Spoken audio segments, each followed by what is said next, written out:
Chapter 2508. Changes to the Dark Den. In a rainforest at the periphery of the Dark Den's central area, a huge gate made entirely of black fog suddenly appeared.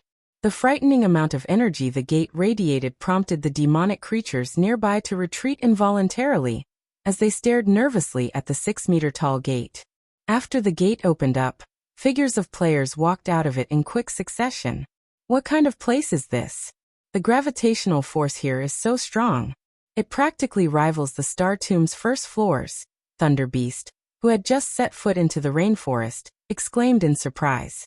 The dense power of darkness enveloping this rainforest aside, just the high-gravity environment here was more than enough to have a Tier 2 player's combat power. Even Tier 3 players, like Thunderbeast himself, were affected quite significantly. The mana here is also very dense, close to 50% of the mana found inside the Starlight Fortress. If we can engage in combat here long-term, it'll definitely provide significant help toward honing our mana control, a Tier 3 elementalist said excitedly. Although the Starlight Fortress's ambient mana was much denser than this rainforest's, combat was prohibited inside the fortress. However, in God's domain, if players wished to improve themselves, the fastest way to do so would be by participating in life-or-death battles.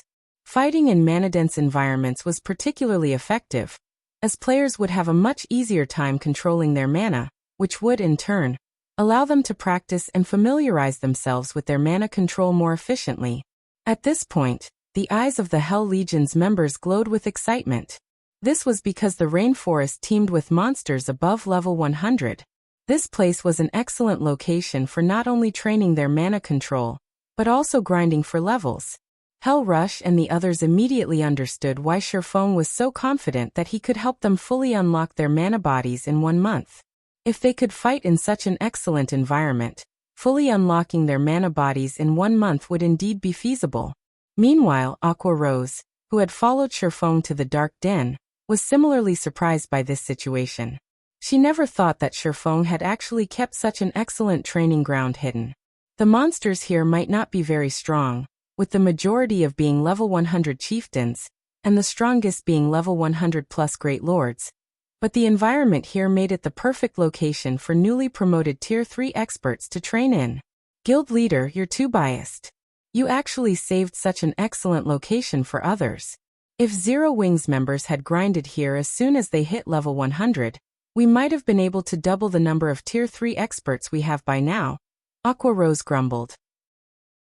Aqua Rose's complaint rendered Sherfong, who had just set foot into the rainforest, at a loss for words because this place was completely different from the central area he knew.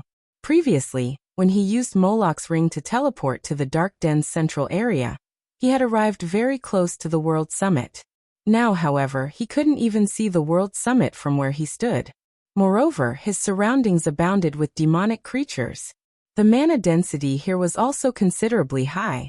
In addition, the world here seemed to have built up some resistance toward him, as he found that he currently couldn't exhibit his full strength. Does the teleportation gate change destinations according to my tier or level? After giving the matter some thought, Sherfong concluded that his hypothesis was very likely to be correct, because he had arrived at different locations during his first and second use of the Gate of Darkness. Only, the difference was not particularly obvious, as he was teleported close to the World Summit on both instances. On the third instance, however, he was teleported to a completely foreign location, although still in the Dark Den's central area. Sherfong quickly shook his head, dismissing this matter. He was using the Dark Den as a transit point to travel to the eastern continent. As they were going to leave the Dark Den very soon, it did not matter what kind of location they arrived in. Unlike the Bible of Darkness's Gate of Darkness, Moloch's Ring's Gate of Darkness was a two-way teleportation gate. In other words, so long as he opened Moloch's Ring's Gate of Darkness, anyone who was a part of his team could move freely between the two locations connected by the Gate of Darkness. Hence, what he needed to do next was simple. He just had to use White River City's return scroll in the Dark Den, and return to White River City. Afterward, he would use Gate of Darkness once more and let Hell Rush and the others, who did not possess White River City's return scrolls, cross over to White River City. Even if this method wasn't viable, he could still use the Bible of Darkness. Although the Bible of Darkness's Gate of Darkness had a 30-person limit, it was still a better option than relying on ancient teleportation arrays. Right now, however, as Moloch's ring was still on cooldown, Shifeng had the Hell Legion's members grind the surrounding demonic creatures and explore the rainforest. Although they wouldn't be here for long, the Dark Den was still a place created by gods. Even without the World Summit, there were still plenty of treasures and opportunities here that could not be found in the outside world. If they were lucky, they might gain a significant harvest. At the very least, it would be much better than sitting around doing nothing for an entire day. Guild leader, there's a town that's protected by a magic barrier right outside the rainforest. By the looks of it, quite a lot of players are gathered there, Fire Dance, who was scouting the vicinity, reported through the team chat. A town protected by a magic array?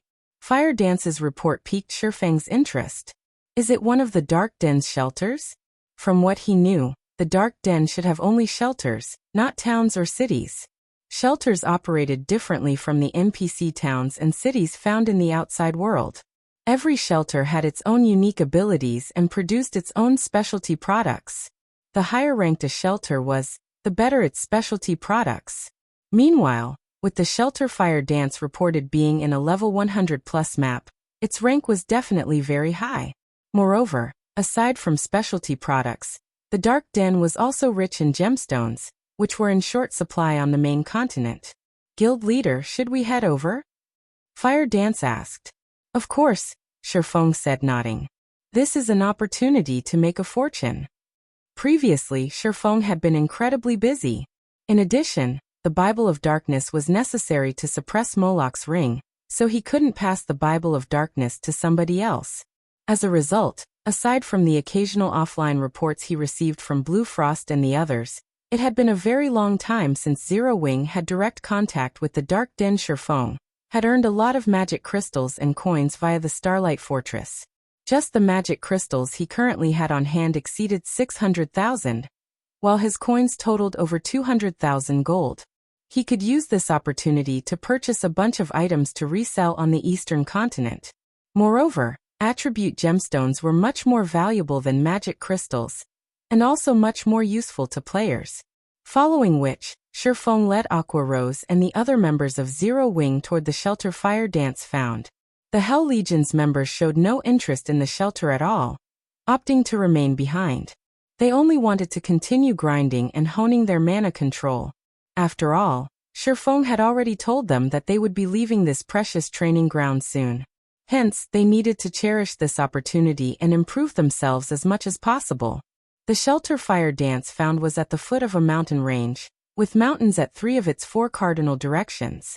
Since shelters were under constant assault from demonic creatures, it was undoubtedly strategically located. As Shifeng's group arrived within several hundred yards of the shelter, he finally got a clear look at it. Although this shelter wasn't particularly large, only the size of an advanced town in the outside world, the defensive magic array protecting it was incredibly powerful, capable of resisting the attacks of Tier 4 monsters for a very long time. In a level 100+ map, a shelter with a defensive magic array of such caliber would definitely be considered a very safe location. This was also the reason why plenty of players resided in this shelter. Shifeng estimated that the shelter could easily accommodate over 200,000 players. A player population of 200,000 might not be anything significant compared to the towns found in the outside world, but in the Dark Den, with its low player population, this was a very frightening number. Moreover, the residents of this shelter were very strong. Even the lowest level player Shifeng had spotted was level 104. At level 106 and level 107, the higher level ones could rival the levels of the various superpowers peak experts found in the outside world. The shelter's players were also considerably well equipped, with the weakest piece of equipment on them being level 100 Mysterious Iron rank, and the majority being level 100 Secret Silver equipment. Some experts were even fully geared in level 100 Fine Gold weapons and equipment. However, for some reason, most of the weapons and equipment of these players stopped at level 100. Extremely few players sported level 105 equipment. In fact, even level 105 Mysterious Iron equipment was incredibly rare. When Shifeng's group arrived at the shelter's entrance, A level 106, Tier 3 female swordsman who looked both beautiful and capable suddenly approached them. I believe you are Vice Guild Leader Bluefrost's teammates? I have been waiting for you for a long time now. The female swordsman said excitedly. May I know when Vice Guild Leader Frost will arrive? Bluefrost. Shifeng could not help growing confused at this situation. The female swordsman before him was considerably strong. Not only was she at the Flowing Water Realm standard, but she was also just one small step shy of the Void Realm standard.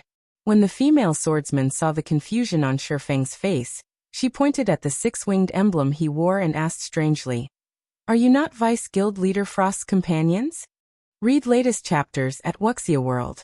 EU. At this stage of the game, Tier 3 players were still incredibly rare, and Tier 3 players wearing Zero Wings Guild emblem were even rarer. Hence, she had concluded that Shifeng's group should be Bluefrost's companions. We are indeed companions, but probably not in the way you think we are, Shifeng explained. So Vice Guild Leader Frost's team still couldn't make it in time? The female swordsman grew a little dejected when she heard Shifeng's words. Meanwhile, as soon as this female swordsman finished speaking, a clear and pleasant voice suddenly came from a short distance away. Graceful. I told you long ago that rather than inviting Zero Wings Bluefrost, it would be much better to invite Crimson Emperor's Vice Guild Leader Fantasy. Yet you refused to listen. Now we're doomed. Chapter 2509. Struggle over a bronze teleportation gate. Purple, why are you here? When the female swordsman named Graceful Monarch turned toward the clear and pleasant voice, joy and surprise flashed across her eyes. In the next moment, a beautiful level 107, Tier 3 female elementalist, dressed in light blue robes and holding a dark purple wooden staff, walked over to Graceful Monarch. Similar to Graceful Monarch, this female elementalist was almost at the Void Realm. However, in the female elementalist's presence, the surrounding mana was much tamer than before, looking as if it had found its owner. The appearance of this female elementalist immediately caught the attention of the surrounding players. Everyone turned to look at her, many of the female players present eyeing her with awe and worship. What? Purple Rakshasa? She actually came here? It seems our extreme light shelter has hope of protecting our bronze teleportation gate this time. That's only natural. After all, Purple Rakshasa is one of the Dark Den's 3 great elementalists, just like Shelter One's Bluefrost. Although she just got promoted to the position recently, she's not the slightest bit weaker than Bluefrost. With her youth, she might even surpass Bluefrost and become the #1 elementalist in the Dark Denver. As the various experts present looked at the luxuriously dressed Tier 3 female elementalist, they broke into a heated discussion among themselves. The originally tense atmosphere enveloping the shelter also lightened considerably due to her appearance. Purple Rakshasa? When Shifeng looked at the female elementalist who looked like a prideful female leopard, he too was surprised. He never thought that he would meet her, one of God's domain's famous 12 sacred elementalists. During Shifeng's previous life, Bluefrost had served as one of the capable generals of Fantasy Shrine, and received the first-rate guild's full support. This was the reason why he had managed to become a Tier 5 expert in God's domain. Purple Rakshasa, however, had spent her entire career in God's domain as an independent player. Yet not only did she manage to reach Tier 5, but she had even become one of the publicly acknowledged 12 sacred elementalists. Back then, aside from Tier 6 God-ranked experts, there was nobody capable of doing anything against Purple Rakshasa. The only unfortunate thing was that Purple Rakshasa had not come across sufficient fortuitous opportunities. Otherwise, she might have become a Tier 6 mage god. While Shifeng's group was observing Purple Rakshasa, the latter had simply glanced at Shifeng's group before returning her attention to Graceful Monarch, mindless of the fact that Shifeng's group of 10 consisted entirely of Tier 3 players. Currently, Tier 3 players might still be very powerful, but they were no longer as rare as before. Moreover, there were stark differences between players even after reaching Tier 3, unlike when players were still at Tier 2. The reason for this was the difference in mana body rank. If players merely completed the most basic trial when challenging their Tier 3 promotion quest, their strength would not increase by much. Meanwhile, The majority of the Tier 3 experts she normally saw had gotten promoted to Tier 3 using this method. Such Tier 3 experts might be unreachable existences in the eyes of ordinary players, but for experts of her caliber, such Tier 3 experts were no different from ordinary Tier 2 experts. They merely had a few more basic attributes than their Tier 2 counterparts. The Extreme Light Shelter's Bronze Teleportation Gate is our lifeline to the outside world. If we really let guilds from the outside world monopolize it, then local players like ourselves will be doomed. I naturally have to put in some effort into defending it. Purple Rakshasa said as she faced Graceful Monarch. I understand. But both Blue Frost and yourself are elementalists. The combat power you two can exhibit in a team battle is several times greater than what physical classes like myself are capable of. If we have the two of you helping us, the Extreme Light Shelter will have a much greater chance of successfully defending the Bronze Teleportation Gate. Graceful Monarch said, sighing. If the upcoming battle were merely a small-scale team battle, she would be confident of the Extreme Light Shelter emerging victorious. Unfortunately, the battle over the Bronze Teleportation Gate's management rights was a large-scale war that would involve hundreds of thousands of players. It was not a battle that melee players like herself could hope to make a difference in. However, it was a different story for magical class players. This was especially true for Blue Frost and Purple Rakshasa, two of the Dark Den's three great elementalists. Both of them possess plenty of Tier 3 large-scale destruction spells, which would be extremely valuable in the upcoming war. It was no exaggeration to say that just one of them could contribute as much as several dozen melee experts like Graceful Monarch herself. Otherwise, she wouldn't have sought out Blue Frost to manage the Bronze Teleportation Gate together. Blue Frost's team is indeed very strong. This is especially true if those several lunatics are participating, as well. However, if you think you can win against the outside world superpowers in the upcoming war by relying just on them, you're in for a rude awakening. You don't know how powerful the outside world superpowers are, Purple Rakshasa said, shaking her head. Even with my current self, I can barely hold my own against 2 or 3 peak experts belonging to superpowers simultaneously.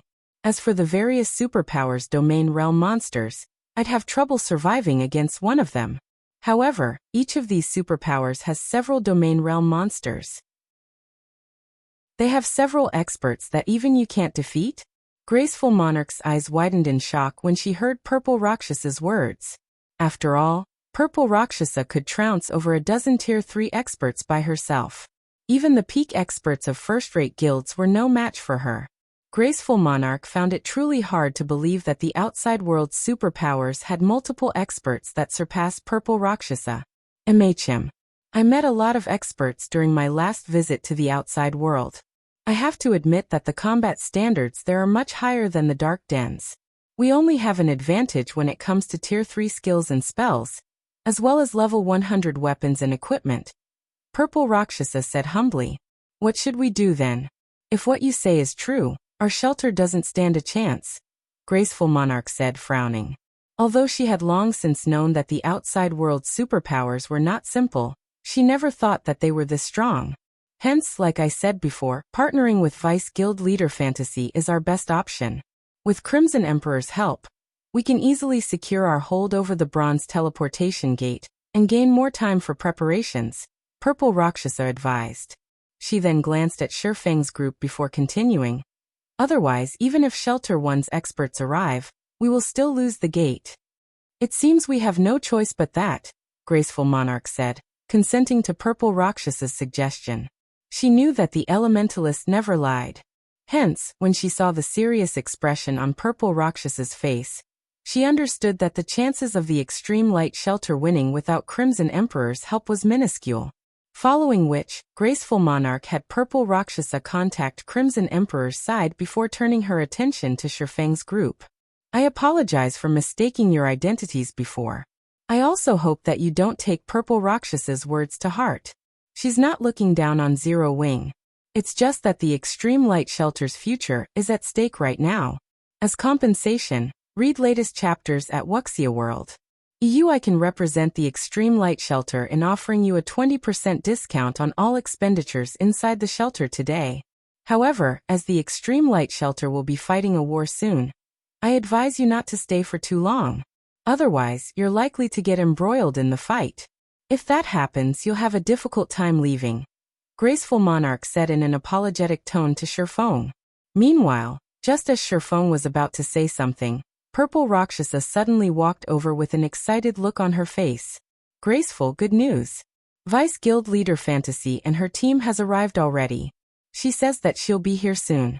At that time, you can negotiate the partnership with her, Purple Rakshasa said, looking at Graceful Monarch. Shortly after Purple Rakshasa finished speaking, a group of players appeared on the street some distance away. Standing at the head of this group of players was a female cleric with a charming appearance. The arrival of this group of players caused an uproar among the nearby players. This was because every member of this 100-man team was actually a Tier 3 player.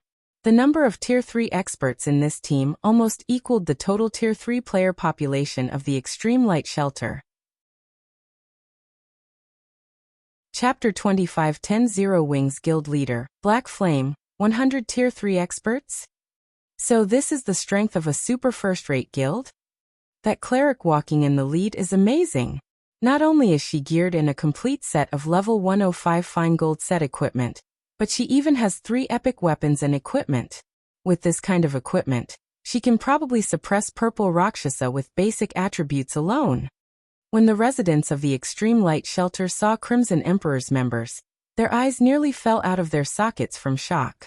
Aside from all 100 members of Crimson Emperor's team being Tier 3, just the weapons and equipment Crimson Emperor's members sported were enough to blind the eyes of everyone in the shelter.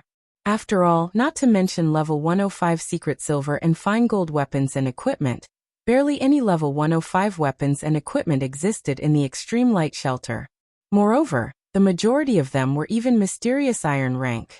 However, even the weakest piece of equipment on Crimson Emperor's members was level 105 secret silver rank. Unprecedented shock filled Graceful Monarch's heart at this scene. At the same time, she finally understood why Purple Rakshasa had strongly recommended that the Extreme Light Shelter partner with Crimson Emperor.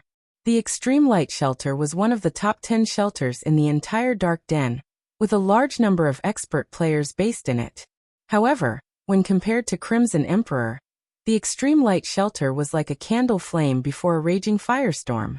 The difference in Tier 3 experts aside, just the difference in combat standards was already more than enough to instill despair in Graceful Monarch. From what she could tell, even the weakest expert among Crimson Emperor's team was at the Flowing Water Realm, with many of them experts at the Void Realm. In fact, Graceful Monarch couldn't even fathom the depths of the female cleric at the lead. However, her instincts told her that this female cleric was definitely far stronger than herself. She doubted she could last more than 5 moves against this female cleric. Graceful Monarch had to admit that Purple Rakshasa was right. It really would be meaningless even if Zero Wings Blue Frost arrived. After all, they could most likely resolve the struggle over the bronze teleportation gate this time with just Crimson Emperor's people. A short moment later, Crimson Emperor's members arrived before Graceful Monarch and Purple Rakshasa. The combined aura released by 100 Tier 3 experts was enough to stifle the breath of the surrounding players. Graceful, let me introduce you. This person here is Illusory Words, a Vice Guild leader of Crimson Emperor. Previously, it was only thanks to Vice Guild leader Illusory that I managed to complete that epic quest of mine. Without her help, I wouldn't have been able to develop as quickly as I did, Purple Rakshasa said in a respectful tone. So long as we have Vice Guild leader Illusory's help, we definitely won't have a problem defending the bronze teleportation gate. Purple Rakshasa had personally witnessed Illusory Words' strength before. Back then, with just her own strength, Illusory Words had suppressed a Grand Lord of the same level. If not for the excessive HP of level 100 plus Grand Lords, Illusory Words would have been more than capable of soloing it. Illusory Words' strength was something Purple Rakshasa had been seeking to attain all this time. Compared to Illusory Words, the Dark Den's top-ranking experts such as Blue Frost were nothing. Greetings. I am Graceful Monarch, the commander of the Extreme Light Shelter's #1 adventurer team. Graceful Monarch said, introducing herself. I believe you already know about the struggle over the bronze teleportation gate. On behalf of the Extreme Light Shelter's various adventurer teams, I hope that you can assist us in defending our bronze teleportation gate. The Extreme Light Shelter is willing to offer 30% of the gate slots to Crimson Emperor for the successful defense of the gate. May I know what you think of this proposal, Vice Guild Leader Illusory? The main function of the bronze teleportation gate was to facilitate travel between the Dark Den and the outside world. However, the gate limited travel to a maximum of 1,000 players daily. It naturally held an incredibly huge temptation for the Dark Den's players and the players of the outside world. As a result, the gate had become the Extreme Light Shelter's main source of income. However, as luck would have it, powers in the outside world had somehow obtained a key that could control the bronze teleportation gate and gained the right to contest for the gate's authority. Fortunately, the Extreme Light Shelter was the one responsible for activating the bronze teleportation gate and held a dominant position over it. Hence, the Extreme Light Shelter could send as many players as it wanted to defend the gate. On the other hand, the key allowed its user to send only a maximum of 5,000 players to contest for the gate. Originally, Graceful Monarch had been relatively confident that the Extreme Light Shelter could protect the bronze teleportation gate all by itself. She had recruited the help of Shelter 1's Zero Wing merely as a precaution. However, after seeing Crimson Emperor's team, she came to understand how mistaken she was. In front of a true superpower, the 100+ Tier 3 experts the Extreme Light Shelter possessed were nothing but a joke. As for Tier 2 players, they were nothing more than cannon fodder before Tier 3 players. The most they could do was whittle down the stamina of the enemy's Tier 3 players. However, if the Extreme Light Shelter's Tier 3 experts couldn't stand up to the enemy's Tier 3 players, then the efforts of the Shelter's Tier 2 players would be for naught. After Graceful Monarch finished speaking, she looked at Illusory Words nervously. Conceding 30% of the gate slots was already the Extreme Light Shelter's various adventurer teams' bottom line. After all, aside from the slots for the various adventurer teams, the Shelter had to sell some to earn the resources and coins for its own development. However, Crimson Emperor would be pivotal to a successful defense of the bronze teleportation gate. The Extreme Light Shelter wasn't the only shelter with a teleportation gate connecting the Dark Den with the outside world. However, its bronze teleportation gate was currently the sole teleportation gate to have a key fall into the hands of a superpower in the outside world. The keys for the other teleportation gates had yet to be discovered. Meanwhile, for a teleportation gate that had its key discovered, the shelter that ruled the gate would face a power struggle once a month. Moreover, the timing of the struggle was the same for all teleportation gates. In other words, Crimson Emperor would be able to help only one shelter at a time. The Extreme Light Shelter might be the only shelter available for Crimson Emperor to partner with right now, but that wouldn't be the case in the future. It was only a matter of time before a power in the outside world discovered the keys of the teleportation gates of the other shelters. At that time, Crimson Emperor would have more, and possibly better, partners to choose from.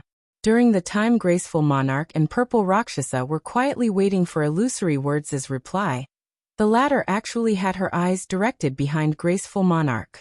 To be precise, she was looking at the departing backs of Shurfang's group. Vice Guild Leader Illusory, is something wrong with those people? Purple Rakshasa asked when she noticed Illusory Words staring at Shurfang's group with a strange expression. It's nothing. I just felt that those people looked somewhat familiar. However, it shouldn't be possible for them to appear here. Illusory Words said, shaking her head. She felt that she was overthinking things. According to her guild's investigation, Shurfang's group was currently on the Western continent. With the Western continent's resources at hand, why would they come to such a small world to compete for resources? Are you talking about them? They are experts belonging to Shelter 1's Zero Wing. They should be here to trade with the Extreme Light Shelter. Graceful Monarch said as she turned to look at Shurfang's group, which had already moved over 300 yards away from her position. Previously, I invited Blue Frost, Zero Wing's Vice Guild leader, to help in defending the bronze teleportation gate. Unfortunately, it seems that Vice Guild leader Frost got pinned down by some problems on his side. Otherwise, with the help of his team, we'd have a much easier time defending the gate. Shelter 1's Zero Wing has only a few noteworthy experts. Everyone else is not worth mentioning whatsoever. If Zero Wing's members really participate in the defensive battle this time, they'll be fortunate to stay alive, Purple Rakshasa said nonchalantly as she glanced at Shifeng's group. It is simply impossible for Zero Wing's Tier 3 experts to bring about any significant changes to the defensive battle this time. In normal times, Tier 3 experts would indeed be very amazing. However, the defensive battle this time would be extraordinary. Ordinary Tier 3 experts would be no different from Tier 2 experts. No, that might not be the case, Illusory Words objected, shaking her head. Wearing a look of admiration, she continued, if it's that person from Zero Wing, then Zero Wing can easily win the defensive battle by itself. Read latest chapters at Wuxia World. Does Zero Wing really possess such an expert? Graceful Monarch asked curiously. Graceful Monarch had a relatively good understanding of Shelter 1's Zero Wing. Among the guild's members, the strongest was Blue Frost. However, he was only slightly stronger than the current Purple Rakshasa. In front of Illusory Words, he wouldn't last more than 10 moves. Hence, Graceful Monarch found it very difficult to believe that Zero Wing possessed an expert capable of turning the tide of the defensive battle this time all by themselves, and earning the admiration of an expert of Illusory Words' caliber. Purple Rakshasa similarly wore a skeptical look at Illusory Words' statement. Upon seeing that neither Graceful Monarch nor Purple Rakshasa believed her, Illusory Words chuckled and said, of course it does. That person is Zero Wing's current guild leader, Black Flame. Chapter 25:11. Shocking appearance at the shelter. Is Zero Wing's guild leader really so amazing?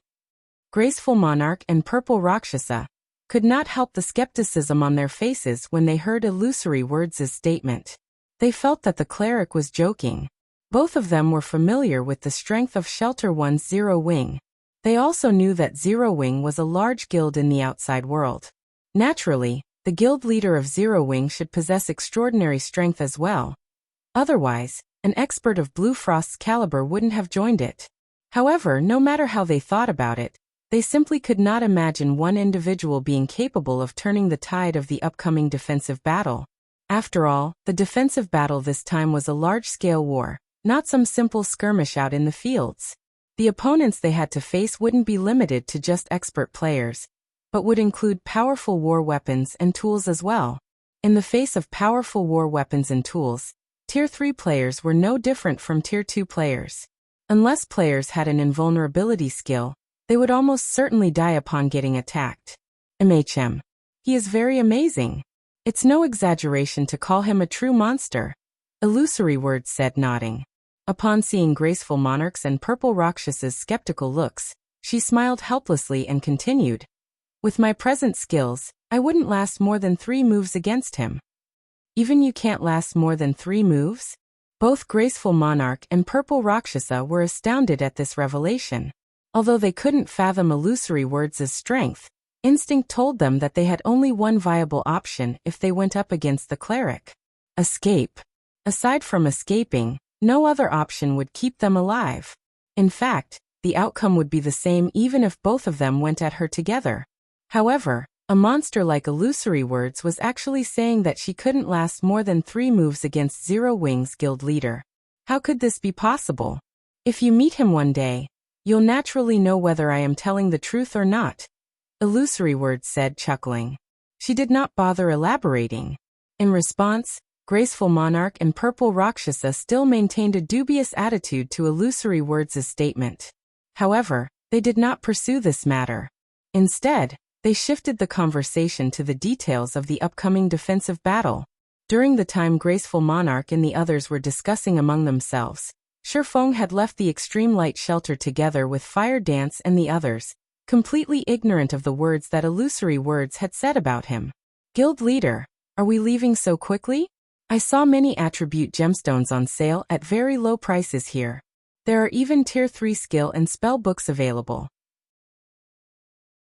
It's a huge waste to leave this place so soon, Aqua Rose said when she noticed that Shifeng had no intention of lingering in the Extreme Light Shelter. It would have been fine if she hadn't entered the Extreme Light Shelter. However, after entering it, she discovered that the shelter was a treasure trove. Not only were attribute gemstones 50% cheaper than on the Eastern continent, but even Tier 3 skill and spell books, which were incredibly rare on the Eastern continent, were available.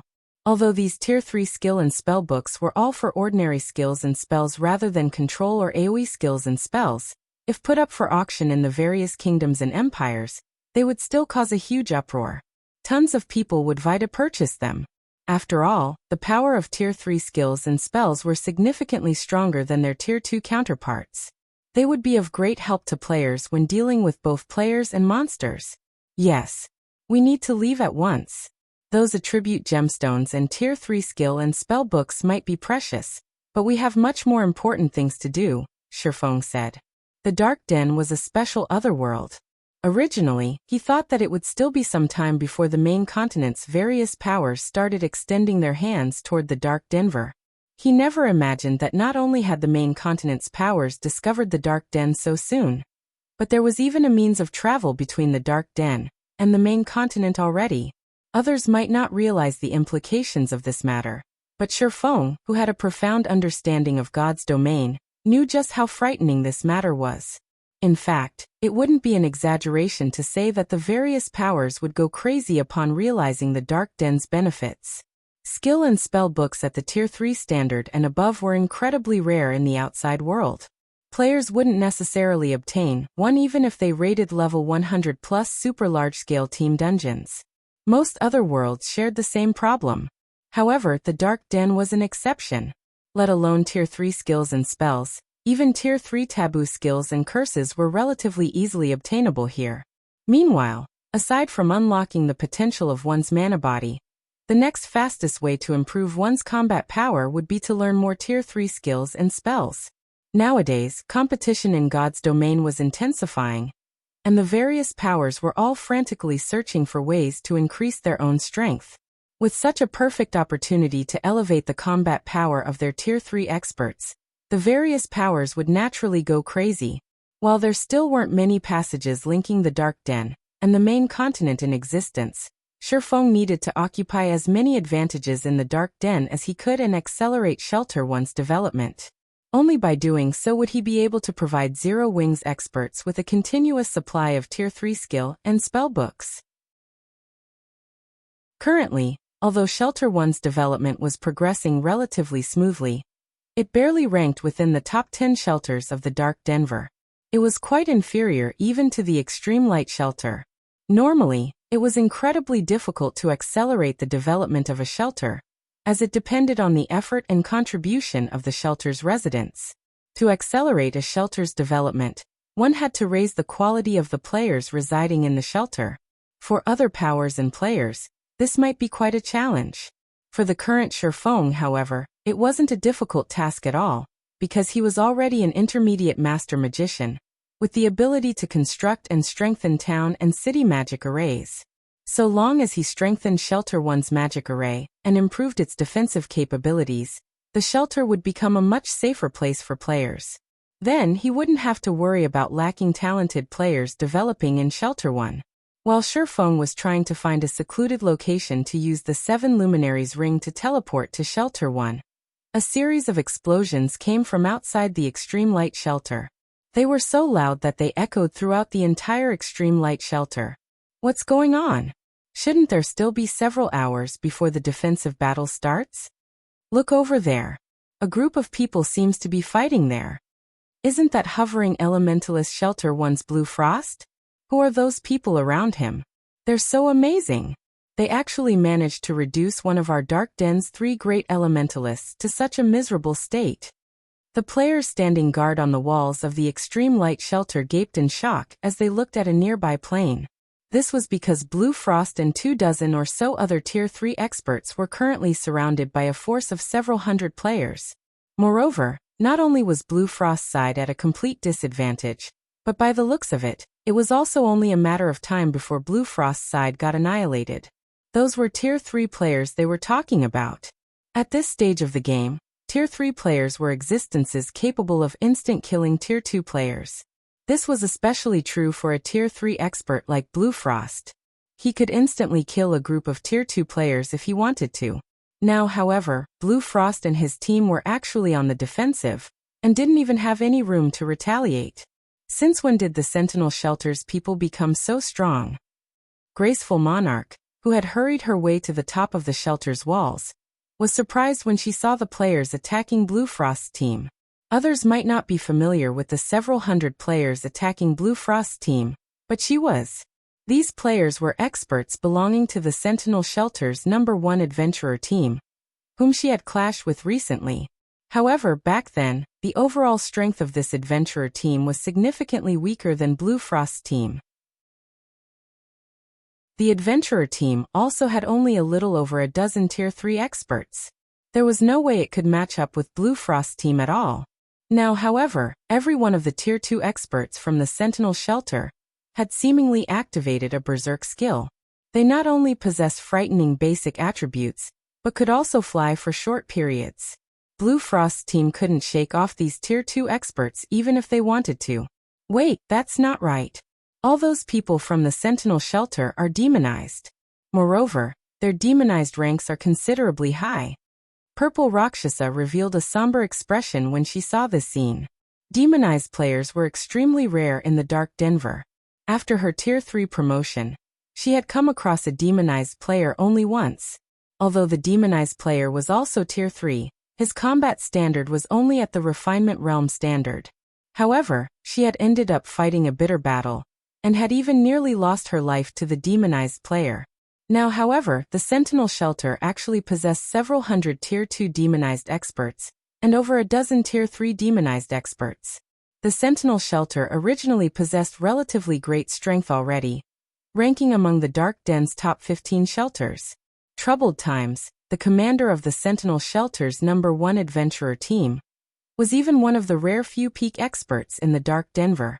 As for the remaining Tier 3 experts belonging to Troubled Times' adventurer team, even the weakest among them was at the Refinement Realm standard. With all of these players demonized, Purple Rakshasa couldn't imagine how Blue Frost's team could survive this battle. While everyone from the Extreme Light Shelter was discussing this matter, Blue Frost and his teammates continuously lost HP. Frost, have you still not come to your senses? A level 108, Tier 3 Berserker asked as he quietly watched Blue Frost frantically fending off one attack after another. The higher-ups have a very high opinion of you and your teammates' potential. Hence, they specifically instructed me to avoid harming you all. Why do you think the Tier 3 players on our side still haven't made a move until now? Troubled, I admit that you're far stronger than us now, but don't even think about getting us to submit. Moreover, we have long since joined Zero Wing. Why must you keep on targeting us? Blue Frost retorted as he looked at Troubled Times. That's right. Zero Wing has treated us well. How can we possibly betray Zero Wing to join you? Evening Lotus, the female cleric standing beside Blue Frost, said in a determined tone. It seems you people have resolved yourselves to die. Troubled Times frowned when he heard Blue Frost's and Evening Lotus's words. He then started walking toward Blue Frost and said, in that case, I'll let you all know just how laughable Zero Wing's strength is before us. Read latest chapters at Wuxia World. After saying so, Troubled Times' body expanded in size, and his skin blackened. 2 horns also suddenly sprouted from his forehead, and the aura his body exuded turned violent. Upon sensing the change to Troubled Times' aura, Graceful Monarch and the others spectating from a distance gasped. They never thought that Troubled Times had actually grown this strong. Just the aura he released already surpassed that of ordinary Grand Lords. Right now, he most likely could wipe the floor with a 100-man team of ordinary Tier 3 players. However, as Troubled Times walked towards Blue Frost's team, a deep voice suddenly appeared from the void. It seems you're very confident in your strength. In that case, let me see if you really are as strong as you say you are. As soon as this voice appeared, everyone turned to look at its origin. Everyone's eyes landed on a spatial gate that had appeared in midair. To be precise, everyone was looking at the cloaked man carrying 2 longswords walking out of the spatial gate. Chapter 25:12. You're not qualified. Who is that guy? He actually arrived here via a spatial gate. How extravagant. Is that guy tired of living? Can't he see that even an expert like Blue Frost is getting cornered? Does he think Troubled Times is a reasonable person? The spectating players inside the extreme light shelter were stunned when they saw Shifeng suddenly appear in the middle of the battlefield. They never imagined that such a situation would occur. Even from several yards away, everyone could clearly sense the frightening aura Troubled Times exuded. The strength he possessed had definitely reached inhuman levels. There was no doubt that the current Troubled Times could defeat Blue Frost in just a handful of moves. In fact, Troubled Times was most likely more than capable of soloing Blue Frost's entire team. Yet there was actually someone who experienced Troubled Times' domineering strength and still dared to provoke him. A measly Tier 3 player dares oppose our commander? Bastard, you're 100 years too early. I'll let you know now what true strength is. The level 108, Tier 3 shield warrior standing behind Troubled Times bellowed in anger, then raised his shield and axe and charged at Shifeng, determined to let the swordsman know just how powerful the sentinel shelter was. This person actually dares provoke Troubled Times just so that he can become famous. With this, nobody in the entire Dark Den can save him. The sentinel shelter definitely won't stop hunting him down until he's back to level 0. Wait, that's not right. That person seems to be wearing Zero Wings Guild emblem too. He should be here to rescue Blue Frost's team. What's the point of coming out now? Can't he see just how frightening Troubled Times is right now? Let alone Blue Frost's team. Even our Extreme Light Shelter's #1 adventurer team would be no match for Troubled Times. What can a lone person like him possibly hope to accomplish? At this moment, some players with good eyesight noticed the silver, six-winged emblem pinned on Shifeng's black cloak.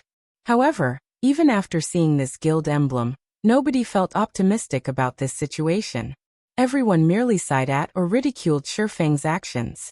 Before today, with Zero Wings' help, Shelter 1 definitely had a chance to grow into one of the Dark Den's top 3 shelters. However, now that Shelter 1 was faced with the overbearing Sentinel Shelter, it was fated to fall into oblivion. He shouldn't have gone, Graceful Monarch, who was spectating atop the Extreme Light Shelter's wall, muttered to herself. She was initially surprised when she saw Shifeng making an appearance on the battlefield. Afterward, however, she could not help but shake her head and sigh.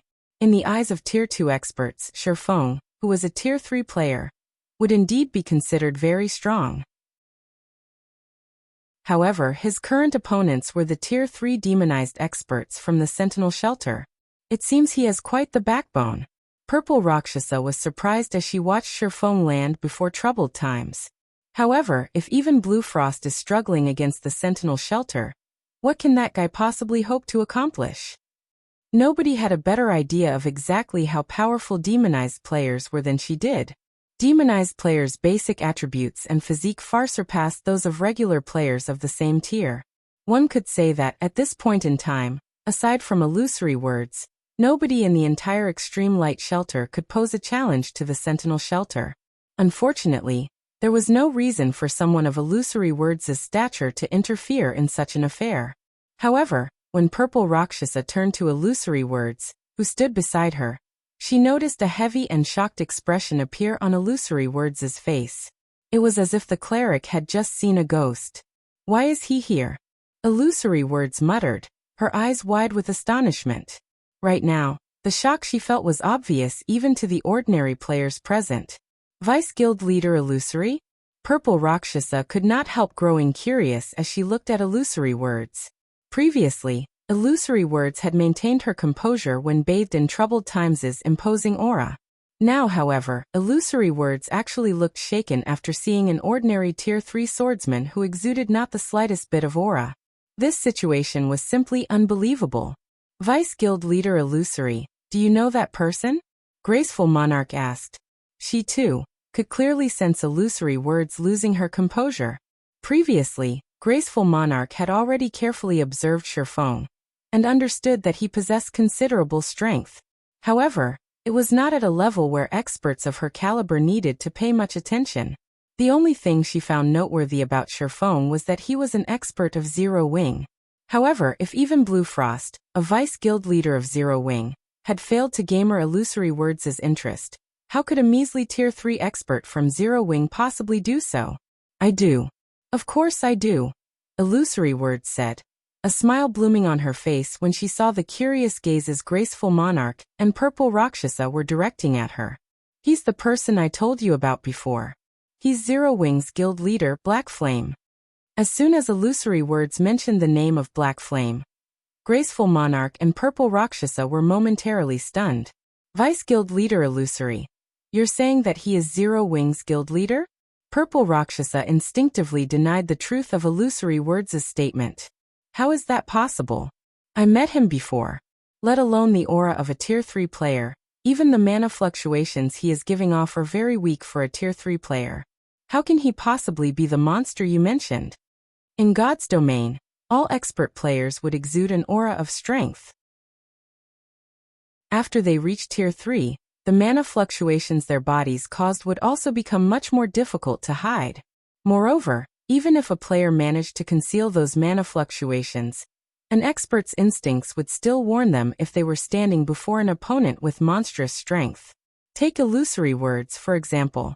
Despite Illusory Words having concealed her strength completely, Purple Rakshasa's instincts still warned her against fighting the cleric. However, Purple Rakshasa could not sense anything from Shurfeng. In her mind, Shurfeng was the textbook example of an ordinary Tier 3 player. So he is that rumored guild leader of Zero Wing? Graceful Monarch muttered doubtfully as she looked at the distant Shurfeng. Similar to Purple Rakshasa, she found Illusory Words' statement incredible and suspected it was a joke. The Black Flame Illusory Words mentioned was Zero Wing's guild leader. Even if he wasn't as strong as Illusory Words said he was, he should at least be stronger than Blue Frost and his teammates. Otherwise, with the personalities of Blue Frost and the others, they definitely wouldn't be willing to submit themselves to his command. On the other hand, someone of Illusory Words' stature had no reason to play jokes on experts like them. While Purple Rakshasa and Graceful Monarch were half-doubting Illusory Words' statement, Blue Frost suddenly exclaimed in bewilderment. Guild leader. Although Blue Frost did not speak very loudly, his words swept through the battlefield, and subsequently, the extreme light shelter like a typhoon. What? He really is Zero Wing's guild leader. Purple Rakshasa and Graceful Monarch goggled in shock upon hearing Blue Frost's words. They never thought that Shurfeng, who looked like the average passerby, would actually be the person responsible for recruiting experts like Blue Frost and his teammates, as well as the monster that Illusory Words admired. Originally, they thought that, with the several hundred yards separating Illusory Words and Shurfeng, the cleric might have recognized the wrong person. However, such a mistake was definitely impossible for Blue Frost. Setting aside the fact that Blue Frost possessed the extraordinary body of a Tier 3 player, he was one of Zero Wing's vice guild leaders. He might as well resign from his position if he couldn't recognize his own guild leader at that proximity. Everyone from the Sentinel shelter was also dumbfounded at this scene. They never thought that this rude intruder would actually be Zero Wing's guild leader. Are you kidding me? How can this weak bastard be Zero Wing's guild leader? They knew very clearly what kind of strength and potential Blue Frost and his teammates possessed. In their opinion, the person responsible for recruiting Blue Frost's group had to be a dragon among men.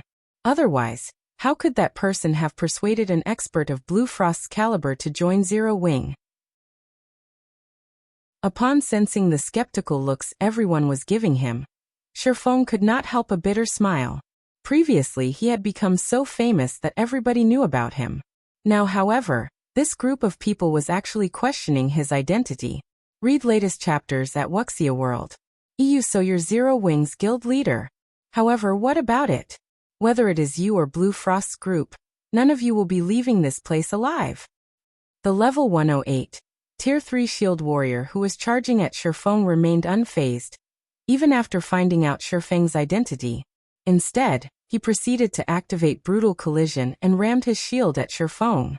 However, before the level 108 shield warrior could reach Shurfeng, a lithe figure suddenly appeared behind the shield warrior, catching him unawares.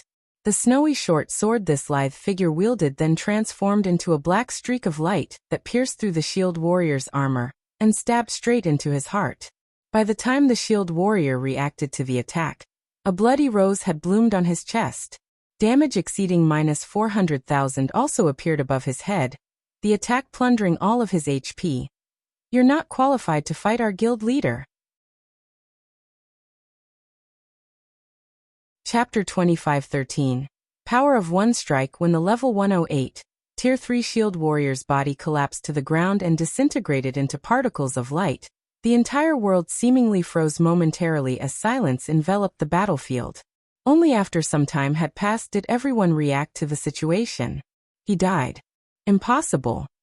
Everyone was dumbstruck as they looked at the lithe figure standing behind the Shield Warrior's corpse. This was especially true for the players from the Sentinel shelter. Their mouths were hanging wide open in shock, because nobody knew better than they did just how much HP and defense the fallen Shield Warrior possessed. It was no exaggeration to say that even if a Tier 3 Berserker were allowed to freely attack the Shield Warrior using skills, the Berserker would need at least 10 attacks to kill the Shield Warrior. Now, however, let alone 10 attacks, the Shield Warrior had failed to sunv even one. The Sentinel shelter's healers didn't even have a chance to heal the Shield Warrior. That's a Tier 3 demonized Shield Warrior we're talking about. Is she even human? Purple Rakshasa could not help her astonishment as she stared at Fire Dance, who was slowly walking up to Sherfong. Purple Rakshasa had clashed with a Tier 3 demonized expert before, so she knew exactly how powerful Tier 3 demonized experts were. Their high defense and HP aside, just their physique granted them reaction speeds far superior to Tier 3 human players. However, Fire Dance had attacked and instantly killed the demonized Shield Warrior without the Shield Warrior even reacting. Fire Dance's reaction speed and attack power were simply unheard of. She's actually so strong? When Graceful Monarch looked at Fire Dance's distant figure, shock and excitement flashed across her eyes. Power. Violence. The suffocating strength Fire Dance displayed was something Graceful Monarch was constantly seeking to attain. Graceful Monarch never thought that she would get to witness this domineering display in person. Moreover, the monster that had carried out this display of power had actually been standing beside Sherfong all this time. At this moment, let alone Graceful Monarch and the other distant spectators, even Blue Frost and his teammates, who stood behind Sherfong, were stunned by this situation. They never imagined that the people from Zero Wing's main branch would be this powerful. Meanwhile, Troubled Times, who had been silently observing Fire Dance all along, similarly wore an astonished expression on his face. I truly did not expect Zero Wing to have such an expert hidden. No wonder you dare to hinder us, Troubled Times said as he shifted his gaze back to Sherfong. However, if you think you can stop the Sentinel shelter with just this much strength, I'm afraid you're sorely mistaken. As soon as Troubled Times finished speaking, the 17 Tier 3 experts behind him promptly took on a demon form. The frightening aura they released enveloped the entire battlefield and evoked dread even in experts like Blue Frost. Although these Tier 3 demonized experts numbered only 17, the combined pressure they gave off easily surpassed that of the Sentinel shelter's several hundred Tier 2 demonized experts. It seems Troubled Times is getting serious. A somber expression appeared on Purple Rakshasa's face when the Sentinel shelter's Tier 3 experts demonized. The Shield Warrior that previously took action was only at the refinement realm. His combat standard was also the weakest among the Sentinel shelter's Tier 3 experts present. Meanwhile, if every one of the Sentinel shelter's Tier 3 experts attacked together, even Fire Dance would not be a match for them. After all, this was a team battle, not a one-on-one duel. Not only could players reduce their defensive blind spots by working with teammates, but they would also have a much easier time striking at the enemy's weak points. Not to mention, the assassin class was at its strongest when it was in stealth. So long as an assassin was discovered, their combat power would be halved. Meanwhile, at this point, Troubled Times and the others had already noticed Fire Dance's existence. She wouldn't have another opportunity to launch a sneak attack. In the next moment, the 17 Tier 3 demonized experts rapidly closed in on Sherfang's group, their positioning leaving Fire Dance no chance to fight them one-on-one. At the same time, every one of them used their trademark moves. Tier 3 spell, Shadow Puncture. Tier 3 skill, Chaotic Slash. Tier 3 skill, Shadow Raid. Tier 3 spell, Flame Dragon Bind. Over a dozen skills and spells flew at Shifeng's group.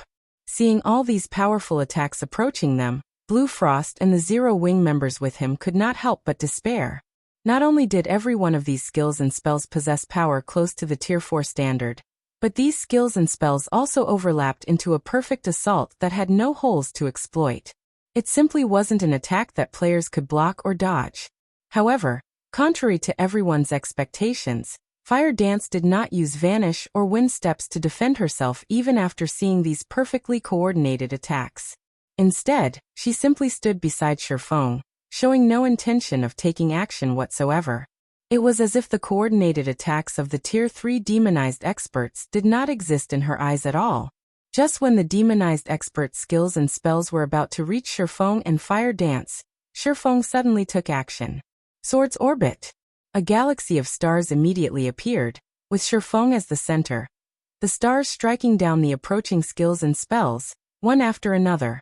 From afar, the attacks seemed to disappear automatically upon reaching within 10 yards of Shifeng. Let alone damaging Shifeng, none of them managed to cause him to stumble by even one step. Impossible. He blocked them all. Upon seeing Shifeng shattering their assault, the Tier 3 demonized experts were dumbfounded. After all, not only did their attacks carry great power, but there were also more than 20 of them timed to hit Shifeng and Fire Dance simultaneously. Every one of these attacks was also aimed at the pair's defensive blind spots. Unless Shifeng and Fire Dance used an invulnerability skill, they should have taken damage. It's my turn now.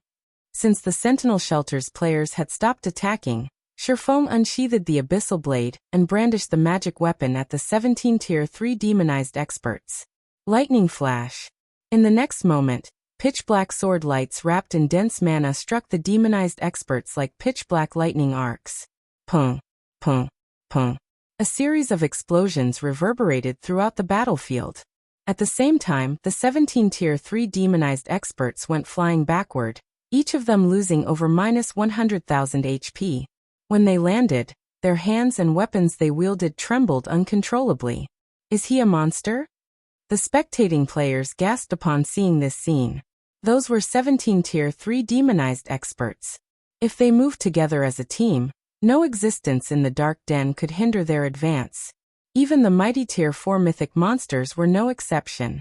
Now, however, Shifeng had actually repelled all these experts with a single move. Moreover, he had even injured them quite heavily. Before everyone could snap out of their daze, Shifeng brandished Killing Ray once more. This time, though, he directed his attack toward Troubled Times over 30 yards away. First sword, Light Shadow. Immediately, the phantom of a gigantic greatsword appeared in midair. When it descended on Troubled Times, it looked as if a mountain was falling toward the berserker. The AoE of the attack was so large that evasion was impossible. Moreover, space shattered wherever the gigantic sword passed.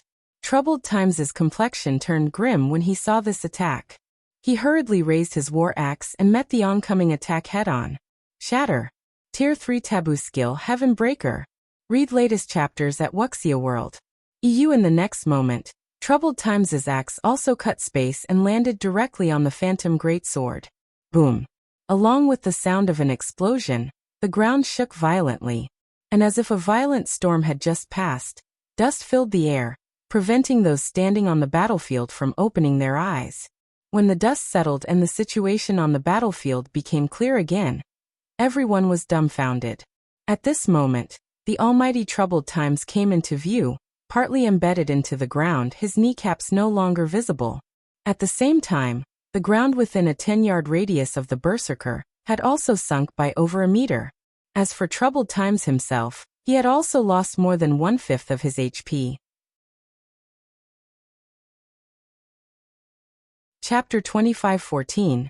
Not to be trifled with. As the dust settled on the battlefield, the watching players from the extreme light shelter, who had assumed that Shifeng's group was in for a bitter battle, were dumbfounded as they stared at Troubled Times embedded in the ground. Is he really a Tier 3 player? They had all felt Troubled Times' aura after he had taken on his demon form. It was strong enough to rival Grand Lords of the same level.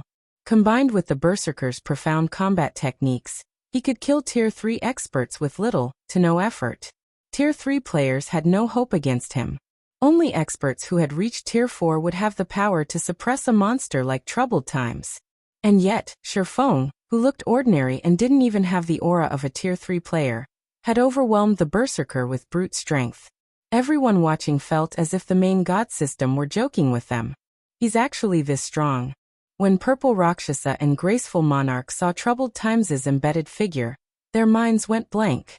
Although illusory words had told them that Shifeng was monstrously strong, even going so far as to insist that she was no match for the swordsman, they hadn't believed it. First, Shifeng had repelled 17 Tier 3 demonized experts with one move. Then, he had used another move that tore space apart and left Troubled Times heavily injured. The man's strength was simply unheard of. With just this ridiculous strength, Shifeng was more than capable of making fools of 100 Tier 3 players. When demonized, Troubled Times enjoyed inhuman basic attributes. If any other Tier 3 player had stood against Shifeng's attack, they would have instantly perished. In other words, Shifeng was powerful enough to instant-kill Tier 3 players. There was almost no difference between Tier 2 and Tier 3 before him. At most, Tier 3 players were slightly stronger ants. Purple Rakshasa and Graceful Monarch now, more or less, understood why illusory words admired Shifeng, declaring that he alone could change the tide of the upcoming war. Sure enough, he's grown stronger. While illusory words watched Shifeng, who stood proudly among the Sentinel Shelter's players, she couldn't contain her bitter smile. After the battle on Dragonheart Island, the various superpowers had recognized Shifeng as a peerless monster, one not to be provoked, but they had continued their development since then. Adding to the fact that they had stronger foundations than Zero Wing, illusory words had been sure that she should have caught up to Shifeng a little. She had never imagined that the distance between her and the swordsman had grown. She had been humble when she had told Graceful Monarch and Purple Rakshasa that she wouldn't last more than 3 moves against Zero Wing's guild leader. In truth, she had been confident that she shouldn't have any issues taking 5 or 6 hits from Shifeng. She had recently obtained a bloodline, and her life rating was beyond that of an ordinary Tier 3 player. After all, her basic attributes had also substantially increased. But now, she realized how sorely mistaken she had been. When Shifeng's attack had torn apart space itself, she realized that his strike had Tier 4 power. Combined with the attack's large AoE and high attack speed, she knew she didn't have a prayer of dodging or blocking the attack without an invulnerability skill or spell. Naturally, Blue Frost and his teammates were dazed after seeing the outcome of the exchange between Shifeng and Troubled Times. They didn't react like Zero Wing members at all. Blue, is that really our guild leader? A level 108, Tier 3 Guardian Knight prodded Blue Frost. When they heard the question, several other recent additions to the guild turned to their vice guild leader with curious looks. Aside from Shelter One's good development prospects, they had joined Zero Wing because of Blue Frost's individual strength. They didn't view Zero Wing's larger branches in the outside world as important. Many of the Dark Den's shelters had allied with powers from the outside world, too. Aside from financial support, Shelter One didn't receive any benefits from Zero Wing's main branch. Their connection was far weaker than the other shelters that had outside powers support. This was precisely the reason that they doubted the main branch's strength. After witnessing Shifeng's display, however, even a fool could tell that Zero Wing was no simple guild. With such a powerful guild leader, they were confident that Shelter One would eventually grow into one of the Dark Den's top 3 shelters. He's our guild leader, Black Flame, Blue Frost muttered, replying to his teammate's question. But as he stared at Shifeng, he couldn't help but question his own memory. The power the swordsman had just used was too overwhelming. The man was nothing like the Shifeng he remembered. When Shelter One's Zero Wing members heard the confirmation, their eyes lit with excitement. Before they could celebrate, however, Troubled Times pulled himself out of the crater around him, glaring at Shifeng with a grim expression. If he hadn't blocked that attack with a Tier 3 taboo skill, he would have lost more than half of his HP. It seems that I've underestimated you, Frost. With such a guild leader to back you up, you're out of my reach, but don't think this one failure will be enough to stop the Sentinel Shelter's advance. Demon players will only grow stronger as time passes. Our next meeting will be the end of Shelter One. Troubled Times said, sneering at Blue Frost. He then shouted to his teammates, "Everyone retreat." Following their orders, every player from the Sentinel shelter turned and fled. They gave Sherfeng and Fire Dance no opportunities to strike. When Blue Frost heard Troubled Time's warning, however, he paled. Meanwhile, the Extreme Light Shelter's members couldn't help but shake their heads and sigh.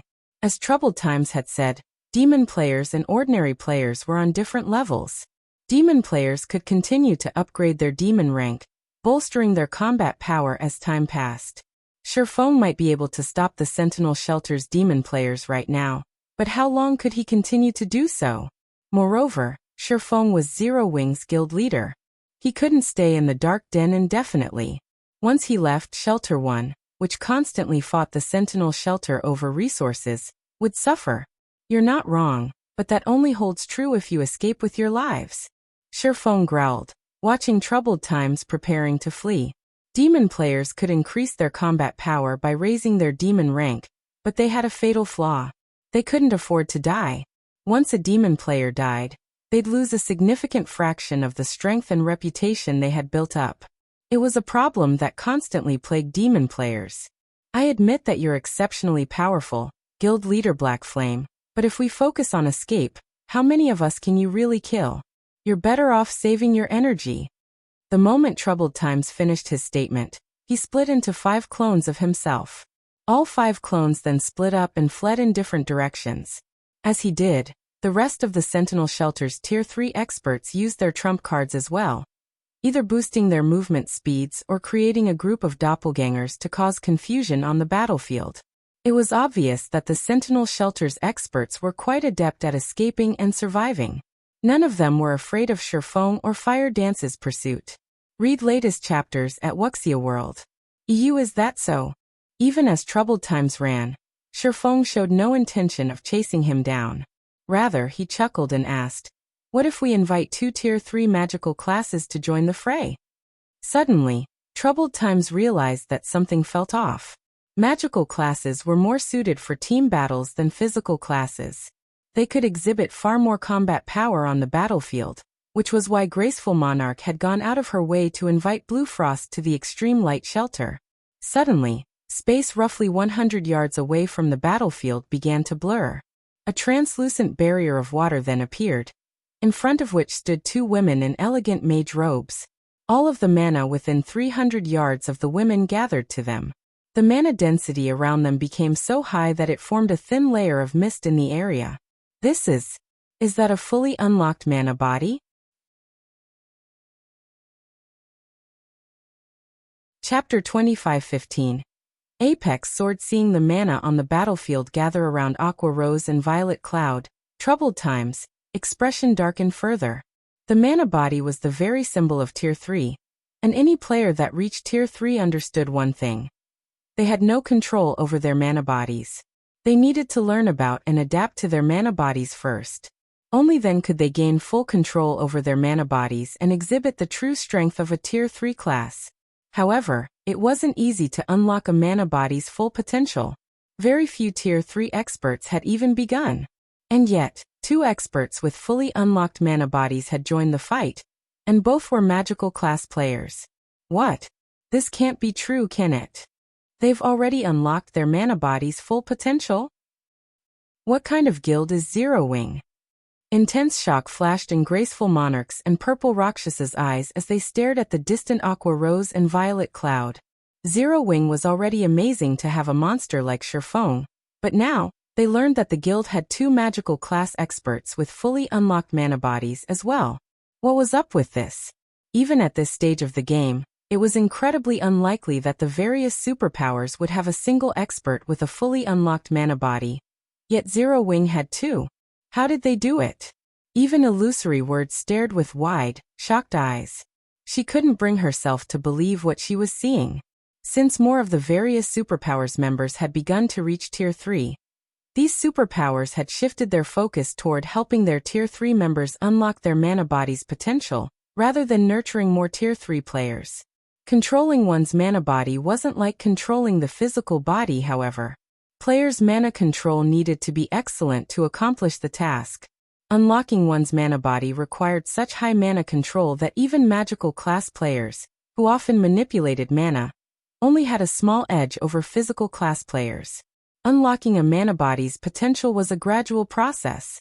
Players needed to conduct repeated experiments, slowly learning how their mana bodies operated. This process was impossible to skip since every player had a different mana body.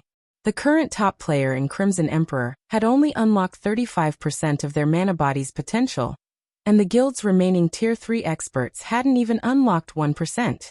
As one unlocked more of their mana body, the process became more difficult.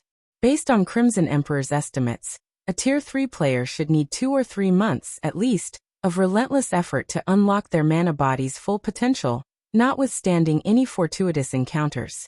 And now, Illusory Words learned that Aqua Rose and Violet Cloud had both fully unlocked their mana bodies. How could she possibly believe this? Moreover, the mana the two women commanded was truly frightening. Despite standing several hundred yards away, Illusory Words could sense the torrent of mana flowing toward them. It felt like watching whales take a breath of air. Those two women were practically moving mana engines. Before anyone could recover from their daze, Aqua Rose and Violet Cloud had finished chanting the final verses of their incantations. As they did, a blue, twofold magic array appeared above the battlefield, covering a 100-yard radius. Meanwhile, several hundred silver magic arrays manifested around Violet Cloud. Tier 3 Super Spell, Frostburst Waterfall, Shadow Rage. With the help of their mana bodies, the women's spells drained all of the mana in a 400-yard radius. Suddenly, countless ice shards rained down from above, and as they passed, space froze. Any Tier 2 demonized player these ice shards encountered transformed into ice sculptures and died instantly.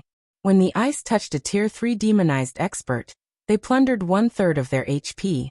While Aqua Rose's ice covered the battlefield, the Shadow Blade's Violet Cloud's Shadow Rage danced among the fleeing demon players. Not only had her mana body strengthened her Shadow Blades, but the fragmented legendary ranked magic light pendant did so as well. 300 Shadow Blades, with power approaching the Tier 4 standard, struck the Sentinel Shelter's fleeing members. The blades were so powerful that not even Tier 3 experts could block them without taking some damage. The Tier 2 players didn't even have time to resist before they died. For a time, the several hundred fleeing players from the Sentinel Shelter transformed into ice sculptures, or were shredded by the Shadow Blades. They all transformed into particles of light. Not even the running Tier 3 experts could escape death. Despite the world of ice and light the battlefield had become, none of the extreme light shelter's spectating players found the scene beautiful. They only felt fear and dread as they gazed at the destruction. Everyone already knew that magical class players could exhibit far greater combat power on a battlefield than physical class players, but they couldn't help the shock they felt as they watched the two women destroy their enemies. Aqua Rose and Violet Cloud had only used a total of 2 spells after all. Despite such a large-scale bombardment, not only hadn't the women's attacks harmed their allies, but they had also drastically reduced the number of players from the Sentinel Shelter. Only 4 seconds had passed since they had cast their spells, yet they had slain over 200 players. Moreover, the death toll climbed as more time passed. Not even a 100-man team of Tier 3 experts would prove this effective. Every player that had come from the Sentinel Shelter was a demonized player. Even their Tier 2 members had combat power, nearly on par with the Tier 3 players after transforming into their demon form. Just landing a hit was a struggle for Tier 3 players, much less killing them. Moreover, demonized players possess far higher HP, defense, and magic resistance than human players. At most, a Tier 3 skill or spell would deal high damage to these players. It would take a lot more to instant kill them. However, Aqua Rose and Violet Cloud spells had instant-killed the Sentinel Shelter's Tier 2 players, giving the enemy healers no chance to help them. Moreover, the absurd damage the spells dealt wasn't the most frightening aspect about them. What truly amazed everyone was the fact that those spells seemed like they had a life of their own, always targeting players' blind spots. Only Refinement Realm experts and above had any chance of blocking them. Everyone else would have to bear the full brunt of the projectile's hits. Black Flame. Troubled Time's eyes bulged as he watched one subordinate after another fall. Every player he had brought with him was an expert from the Sentinel shelter, and they all played crucial roles in the shelter. The berserker skidded to a stop and pulled a gigantic, pitch-black crystal from his bag. Maddened, he shouted, "Since you won't let my people live, I'll take you down with us." With that statement hanging in the air, Troubled Times shattered the crystal. Suddenly, dark clouds formed above the plane, and a colossal spatial tear split the sky. A gigantic hand, as large as a mountain, then reached through the tear. Both Blue Frost's team and the players from the Extreme Light Shelter watched in horror. What? The Demon King's hand. How does he have that tool? Is Troubled Times insane? Does he want everyone to die? It's over. We're all dead. The players from the Extreme Light Shelter cursed Troubled Times for his cruelty. The Demon King's hand was every Dark Den player's nightmare. An independent player had once gotten their hands on this tool, and to avenge his fallen comrades, he had used the Demon God's hand to destroy the shelter responsible. The Demon King's hand had only attacked once, crushing the shelter into dust. The attack was a massive AoE. Although Troubled Times had summoned the Demon King's hand several hundred yards from the Extreme Light Shelter, it was still well within range. Even illusory words felt the presence of death surround her, not to mention the shelter's residents. Unfortunately, it was too late to run. The spell had already taken shape, and even space would freeze under a Tier 5 spell's influence. Read latest chapters at Wuxia World. She couldn't even use instantaneous movement to flee. Even if she could, she wouldn't have time to escape the spell's AoE. Instantaneous movement would only teleport her several dozen yards away. The Demon King's hand?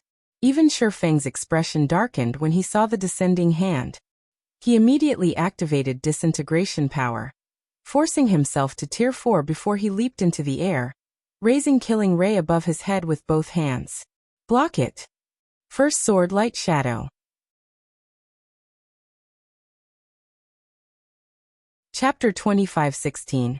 Legend of the Dark Den. As Shifeng jumped into the air, the phantom of a gigantic greatsword encompassed his sacred sword.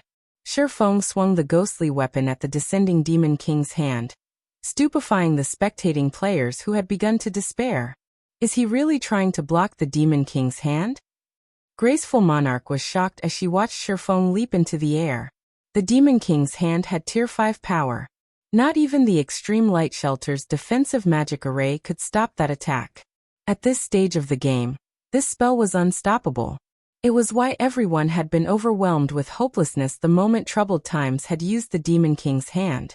Graceful Monarch had never expected Shifeng to confront the Demon King's hand instead of fleeing.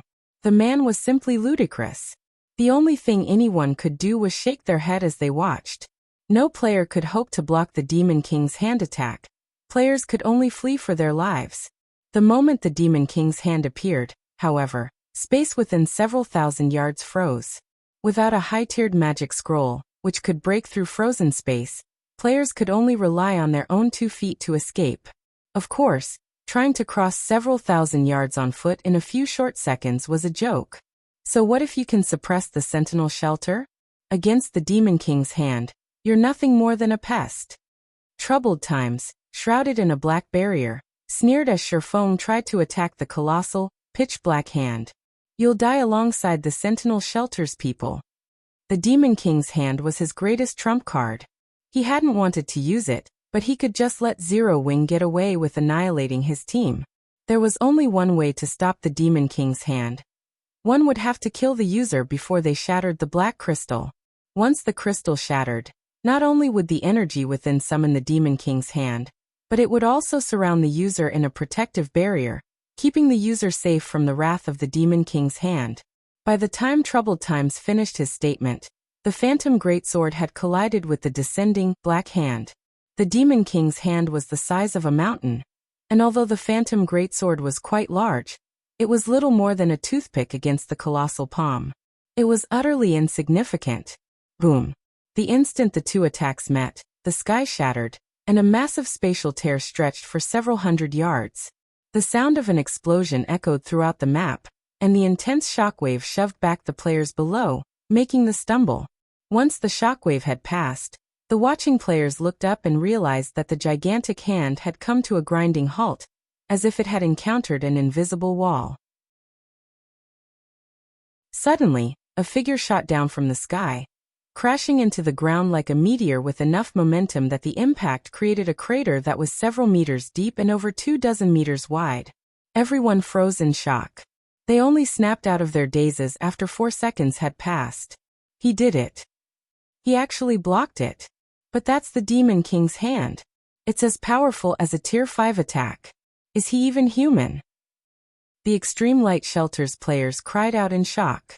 For a moment, they even forgot to celebrate the fact that they had just survived the Demon King's hand attack. So that is Zero Wing's guild leader. Astonishment flashed in Purple Rakshas's eyes as she stared at the pitch-black hand as it gradually faded out of existence. Shifeng was simply too strong. She had met plenty of experts after leaving the Dark Den, but none were a match for Shifeng. His strength was beyond words. The Demon King's hand was every Dark Den player's nightmare. When facing the attack, players could only wait for death to claim them. There was nothing else they could do. And yet, Shifeng had just stopped the Demon King's hand. No one would believe her if she told them about this incident, but she had seen it with her own eyes. Is he really Black Flame? Illusory Words was just as flabbergasted. She could hardly believe what she had just witnessed. They were talking about a Tier 5 attack. Not even one of the outside world's guild cities would survive such an attack, much less a stronghold like the Extreme Light Shelter. If the Demon King's hand had been successful, nothing would have remained of the city's defensive magic array and walls. However, Shifeng had blocked the attack and saved them all.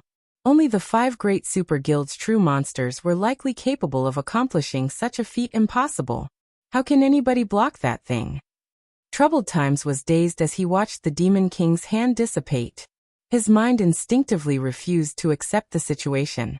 A Tier 5 Demon King's attack could even vaporize Tier 4 players, much less Tier 3 experts.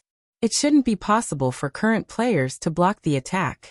But no matter how hard the Berserker rubbed his eyes, he couldn't change the fact that the gigantic, pitch-black hand was fading away. It was obvious that the hand had exhausted the energy that had summoned it, and it couldn't sustain itself on this plane of existence. While everyone struggled with their shock and elation over the Demon King's hand's disappearance, a figure pulled itself from the massive crater in the middle of the battlefield. It was none other than Shifeng, who had intercepted the attack. He was clearly in a miserable state. Not only was he heavily injured, but he also had less than 10% of his HP remaining. The sacred sword in his hand trembled violently as if crying in agony. He's not dead. He survived. How high are his defense and HP? Everyone's jaw dropped when they noticed Shifeng emerge from the crater. The fact that the swordsman had stopped the Demon King's hand was already unbelievable. Yet now, they learned that he had actually survived the endeavor. He had just taken on a Tier 5 attack, which was even powerful enough to severely injure Tier 4 mythic monsters if they took it head-on. Current players should have no hope of surviving such a blow. Read latest chapters at Wuxia World. EU Guild Leader. When Blue Frost and his comrades saw Shifeng, they were elated, and pride shone in their eyes. They had just witnessed a legend in the making, and their guild Zero Wing was responsible for it. Both Shifeng and Zero Wing would become legendary names throughout the Dark Den as word of this spread. Chapter 25:17.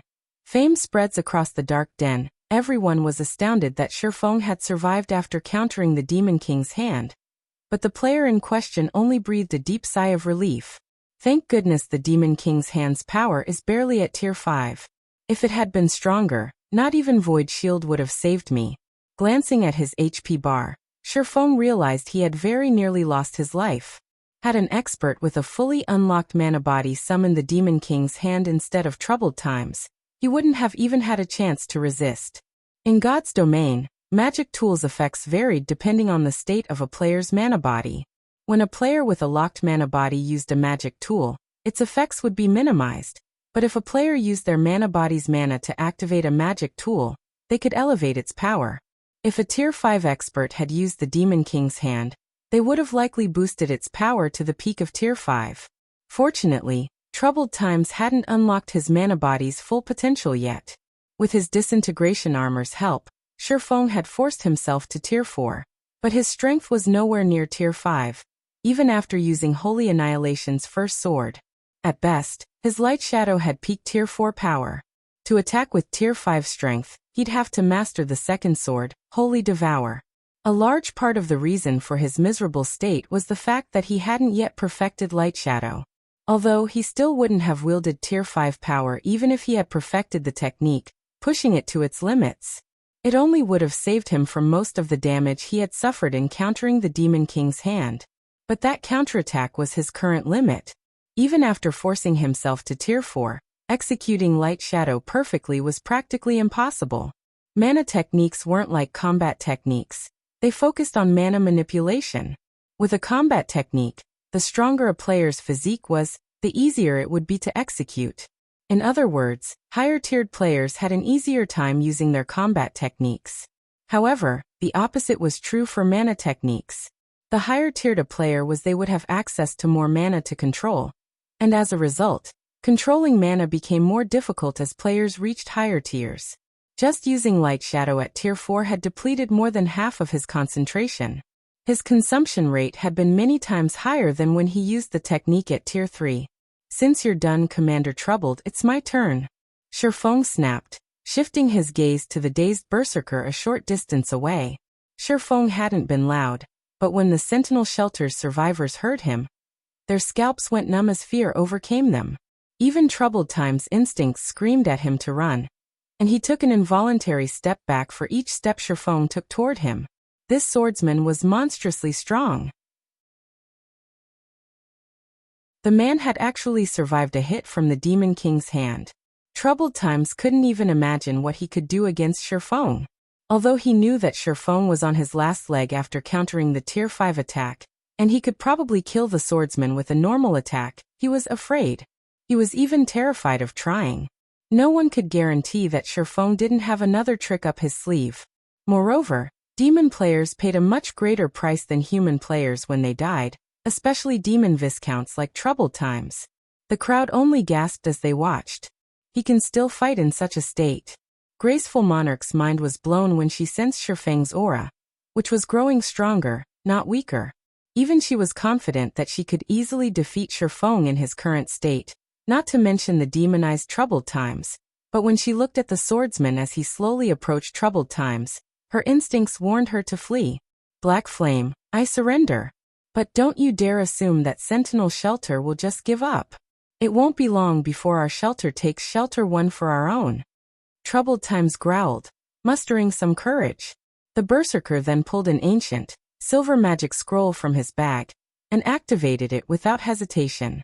The spell immediately rent space before him. Rather than an endless void, however, players saw a burning forest within the tear.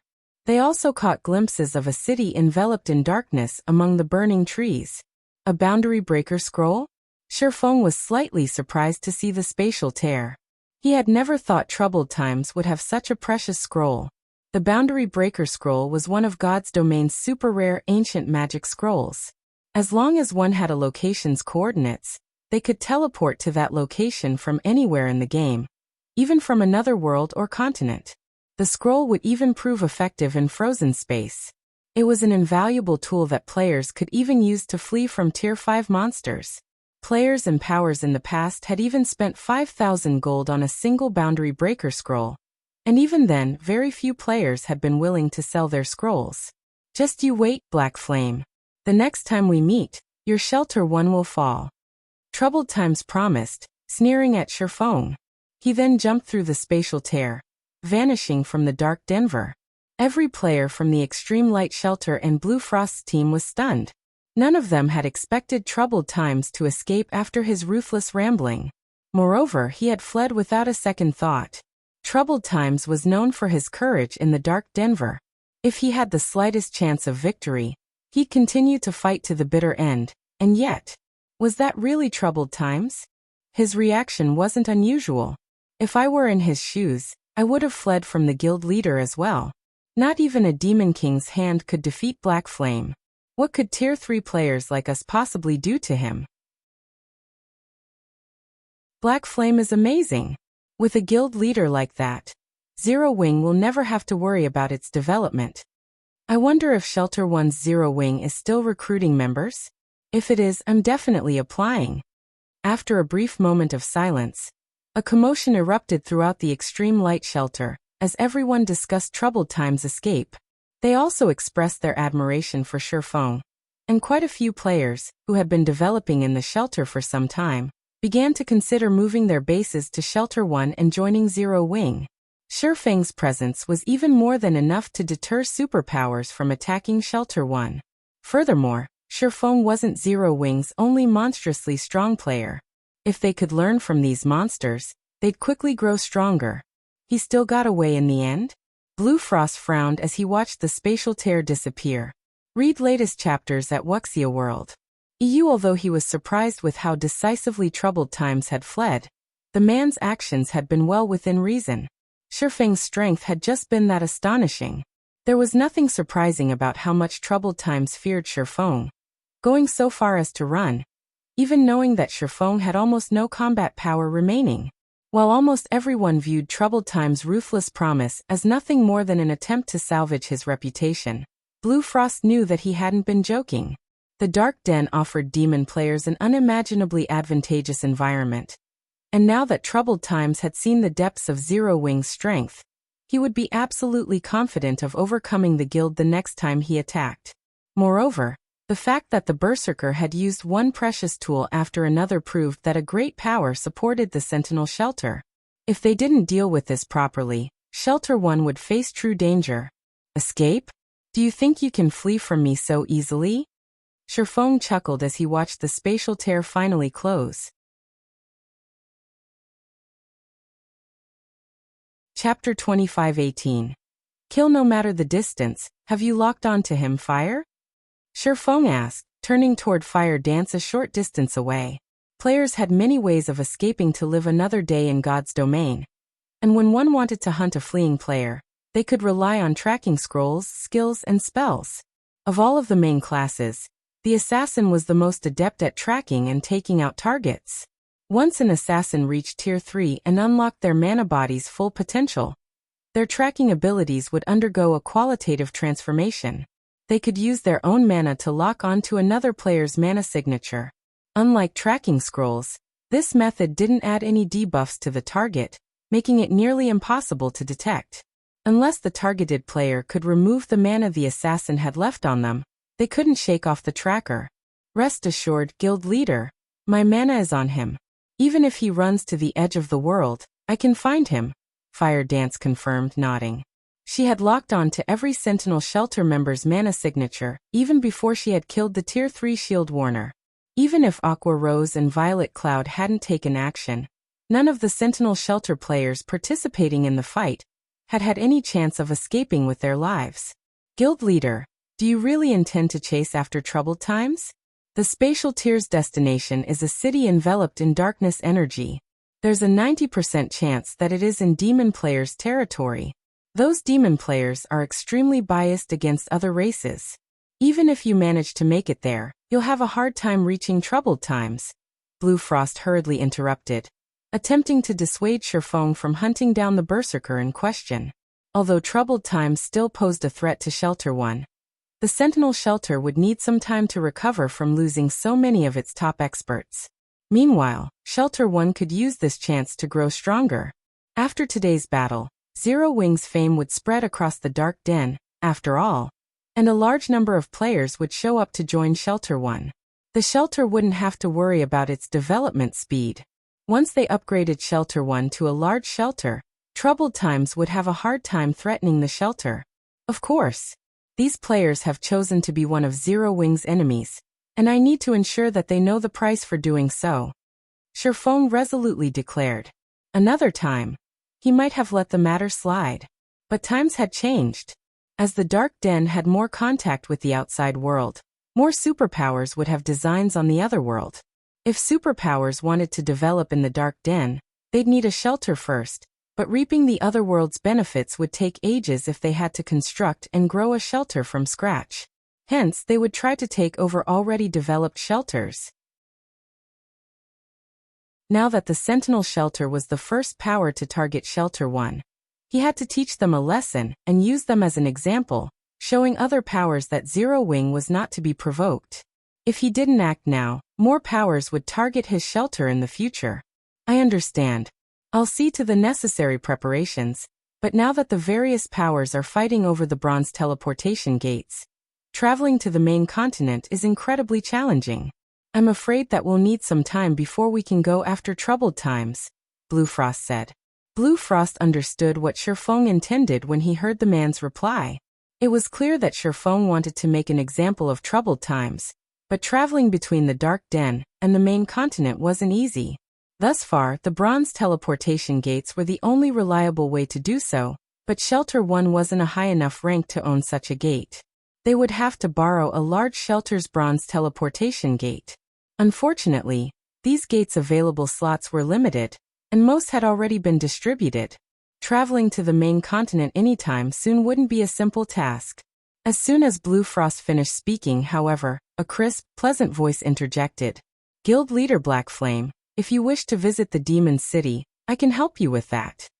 A horned eagle slowly descended from above, and the pleasant voice had come from none other than Illusory Words. You know where it is? Shifeng asked, surprise flashing in his eyes.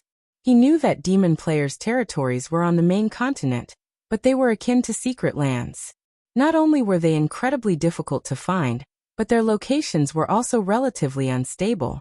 Because of this, even the various superpowers had struggled to exterminate demon powers during his previous life.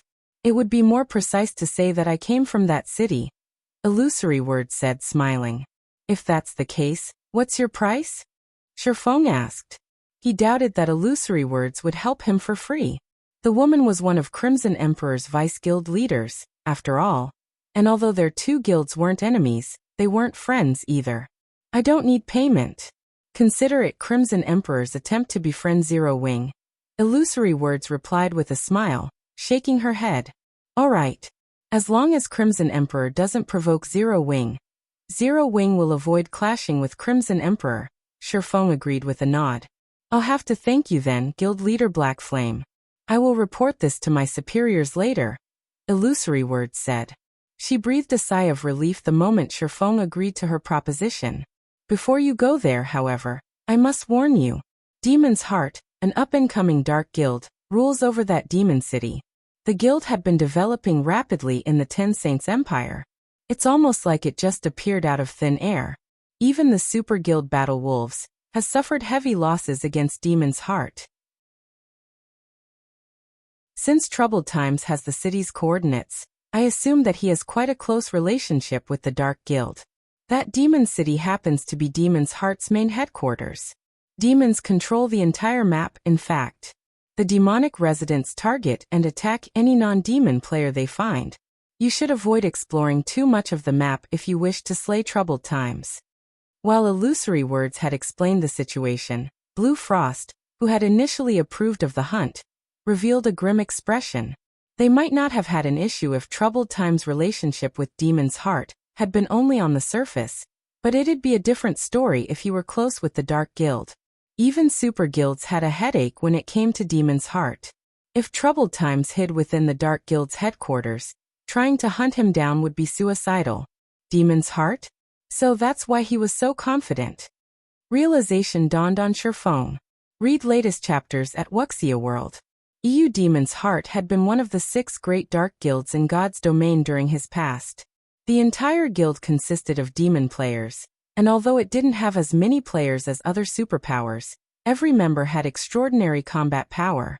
Ordinary players had had no chance against them. Many super guilds had suffered huge losses at the hands of Demon's Heart back then. The Dark Guild had even slain several super guilds' guild leaders. It was practically as powerful as the 5 great super guilds. As far as Shifeng could remember, Demon's Heart had begun to grow stronger around this time during his previous life, too. If Troubled Times thinks he can take Zero Wing on just because he's got a powerful backer, he is sorely mistaken. When Shifeng recalled Troubled Times' bold exit, he sneered. He turned to Illusory Words, asking, Vice Guild Leader Illusory, how many people can you help me transport to the main continent? I don't have many slots available. May I know how many people you wish to take with you, Guild Leader Black Flame? If I don't have enough, I can borrow some slots from other guilds. Illusory words offered after giving the matter some thought. A little over 300.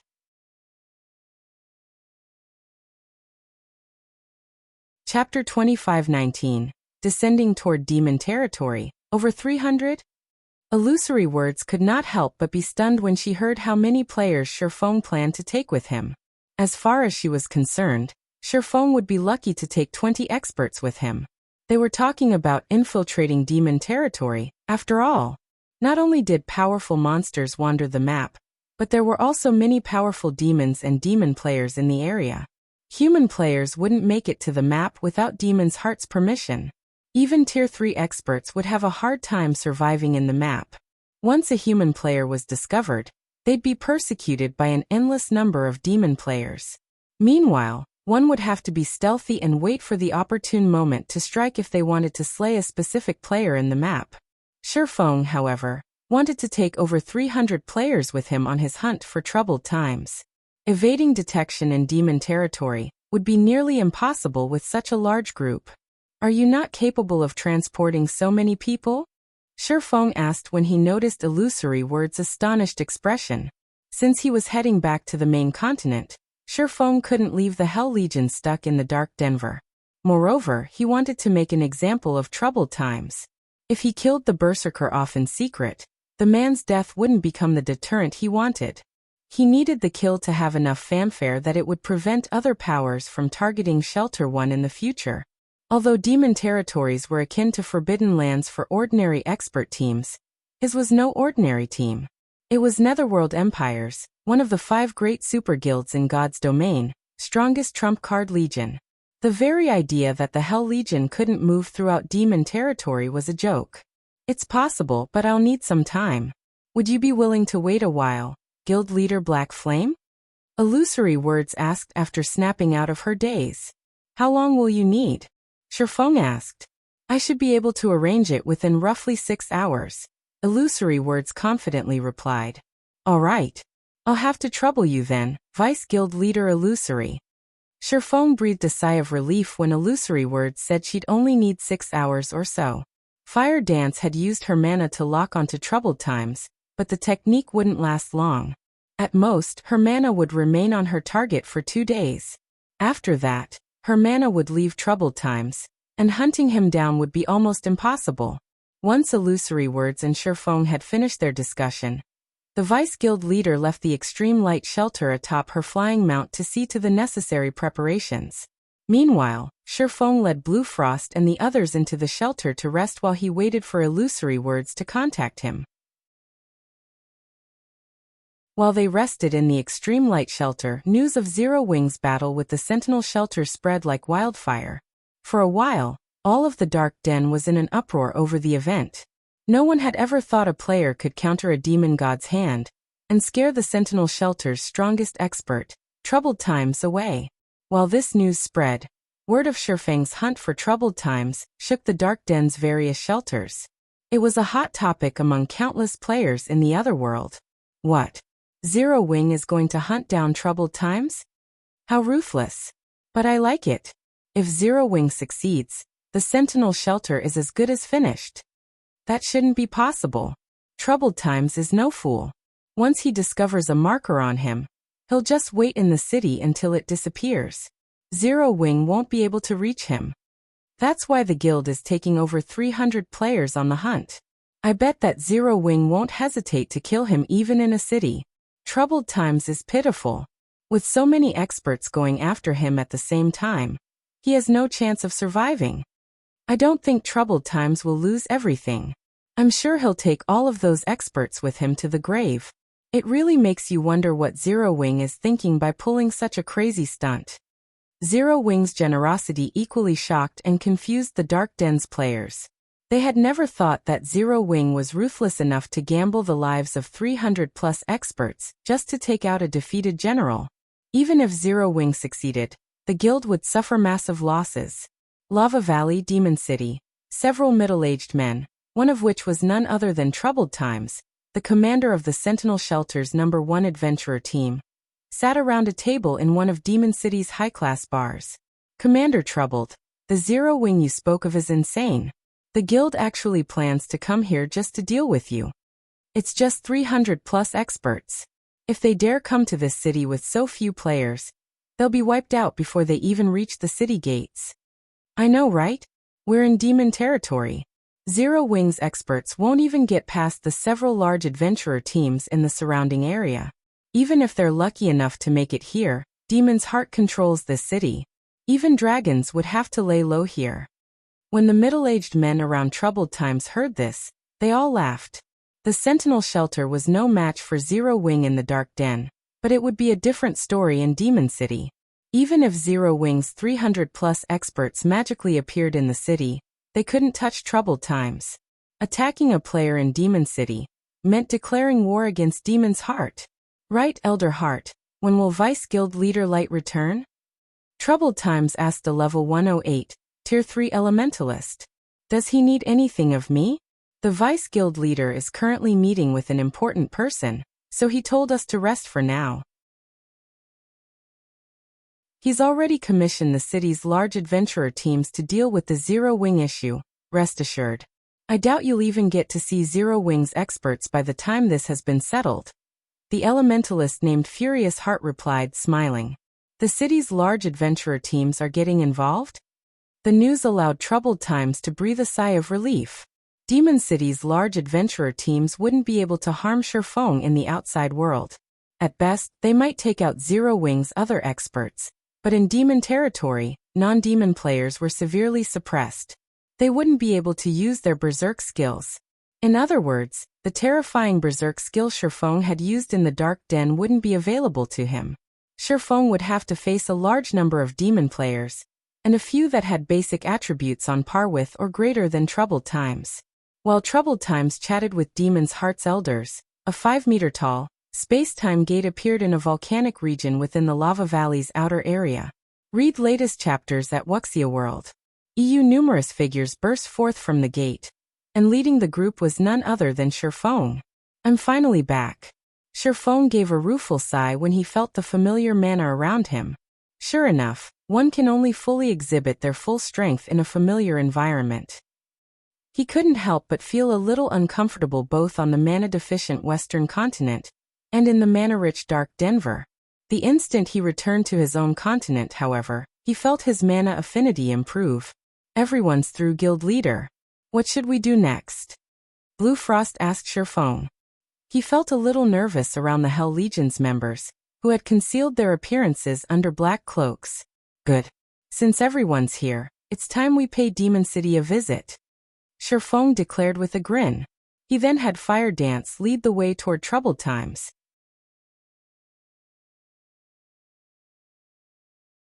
Chapter 2520.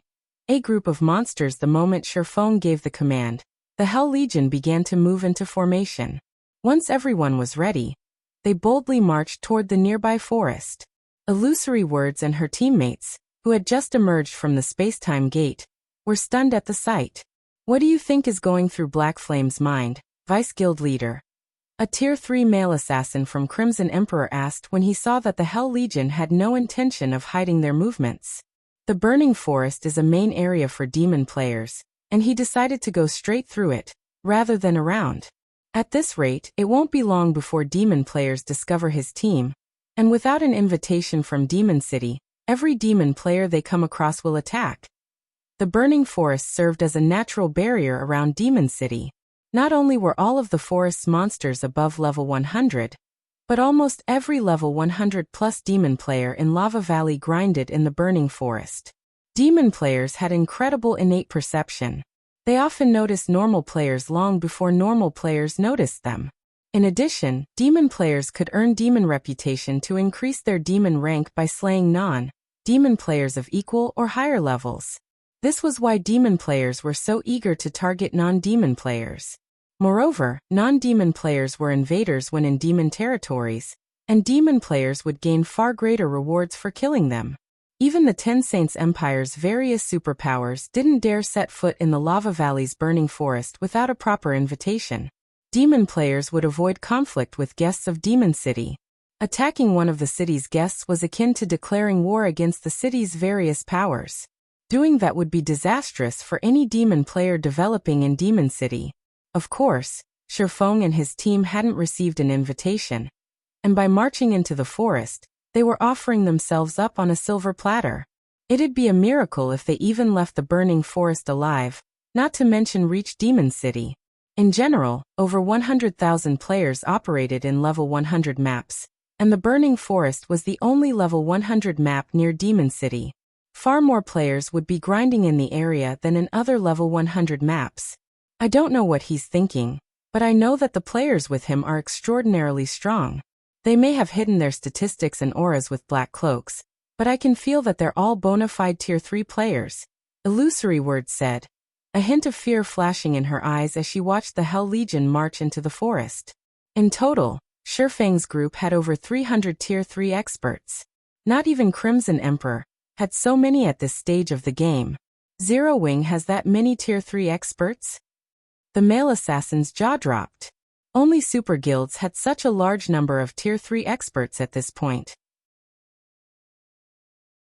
How could Zero Wing, a guild that had only established itself in God's domain, and had no backing whatsoever, have as many tier 3 experts as a super guild? While Illusory Words and the male assassin shared their shock over the number of tier 3 experts Zero Wing had just sent into the burning forest, a young man in white robes and surrounded by the power of darkness stepped through the spacetime gate, sneering when he overheard the two players' conversation. The fact that Zero Wing has over 300 tier 3 experts is indeed surprising. Unfortunately, that force isn't nearly enough to get through the burning forest, the young man said, realizing that Shifeng's group had already disappeared into the woods. This is just a repeat of Battle Wolves' attempt to invade Demon City. Not only had Battle Wolves dispatched over 300 tier 3 experts, but it had also sent an army of over 100,000 tier 2 experts. In the end, Battle Wolves' army had been annihilated before it had reached the city. I've also heard that Demon's Heart has hired the city's large adventurer teams to stop Zero Wing's force. Those adventurer teams don't have a lot of members, but every one of them is strong enough to deter superpowers. If they work together, Zero Wing won't stand a chance. Neither the male assassin nor Illusory Words tried to argue with the white-clad youth. He had only spoken the truth. In fact, the boy's evaluation of Demon City's large adventurer teams was a little humble. Battle Wolves' army had suffered tremendous losses against those large adventurer teams, and they had undoubtedly grown stronger since slaughtering the guild's members. As the white-clad youth and Illusory Words quietly discussed the situation, a party of demon players had discovered Shifeng's team. Why have so many human players come to the burning forest? Are they the bounty targets Demon's Heart announced?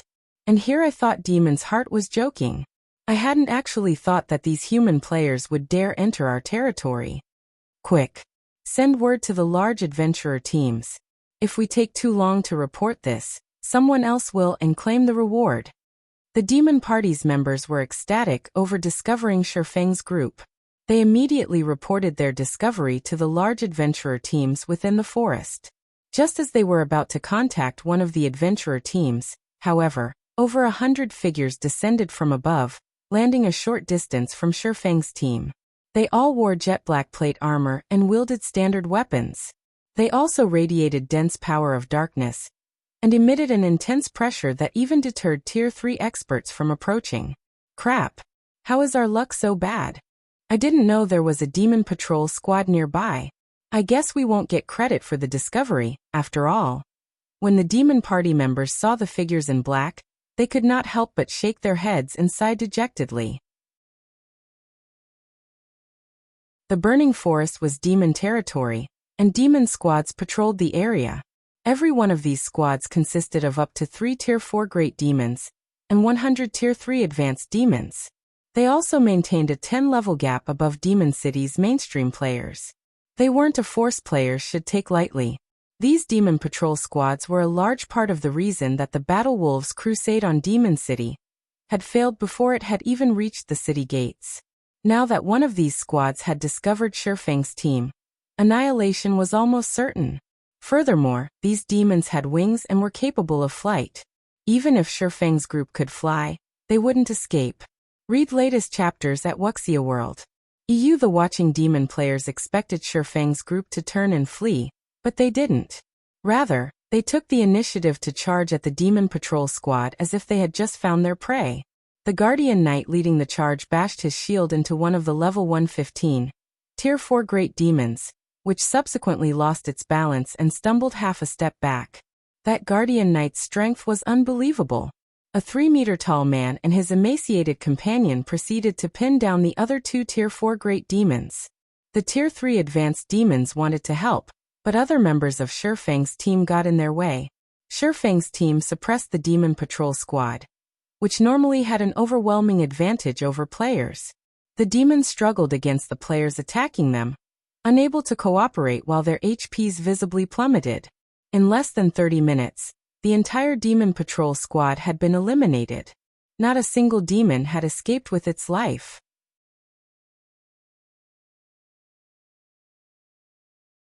Chapter 25-21, Turmoil in the Burning Forest. As they watched the demon patrol squad become nothing more than EXP for Shifeng's team, the demon players gaped in shock. Who are those people? The spectating demon players in the distance were both shocked and curious as they watched Shifeng's team. The demon patrol squads formed a solid defensive barrier that prevented intruders from reaching Demon City. They were akin to NPC City's soldiers. Not only did they have an arsenal of powerful skills and spells, but they could also fight as a team. They were nothing like ordinary demon players. However, these demons were little more than ordinary monsters before Shifeng. Are we still going to wait for the adventurer team's leader? A level 105 Tier 2 ranger asked, turning toward the Tier 3 assassin that led their party. Not even Demon City's large adventurer teams would have an easy time against a team that could annihilate a demon patrol squad so effortlessly. Otherwise, those adventurer teams wouldn't share much of their spoils with an ordinary party. Moreover, they'd have to risk their lives to keep an eye on Shifeng's team until the adventurer teams arrived. They were demon players and had far sharper senses than human players, but there was no guarantee that they wouldn't be discovered. On the off chance that Shifeng's team noticed them, the consequences would be dire. The risk simply wasn't worth the reward. Of course, Demon's Heart is offering extraordinary rewards. Even if we help kill one player and earn only 10% of the rewards, we'll still get a demon crystal. Once we have 120 demon crystals, we can challenge a noble in the city. It would take ages to collect that many if we just try to grind for them ourselves, the Tier 3 assassin said. We will have to be careful and maintain some distance from those players, of course. We don't need to follow them closely. We can just follow their tracks. Silently, the rest of the party nodded in agreement. They all thought that their party leader's plan was viable. With their superior senses, they could avoid detection, even if Shifeng's team were powerful, as long as they kept their distance. As soon as the Tier 3 assassin finished speaking, however, the cold blade of a dagger burst through his chest. A critical damage of over -900,000 then appeared above his head. Before the Tier 3 assassin could speak, a snowy white blade slit his throat, devouring the last of his HP. Leader? The party's remaining 5 Tier 2 members were flabbergasted. What had just happened? A second ago, their party leader had been alive and kicking, and in the next he was dead. Their party leader was a Tier 3 assassin, and even in Demon City, he was quite the famous expert. Yet he had just died so suddenly. As their leader dropped to the ground. An assassin? Crap! We've been discovered. Run. By the time the 5 demon players reacted, the alluring woman vanished like a ghost. She reappeared before the 5 demon players, and a streak of snowy white light immediately swiped at them. A series of damages exceeding 1 million appeared above each demon player's head, robbing them of all of their HPs. How foolish! You radiate so much mana that you're practically walking lanterns in the dark. You dare follow us with such skills? Fire Dance shook her head disdainfully at the demon players' confused looks. She thought they had severely underestimated her.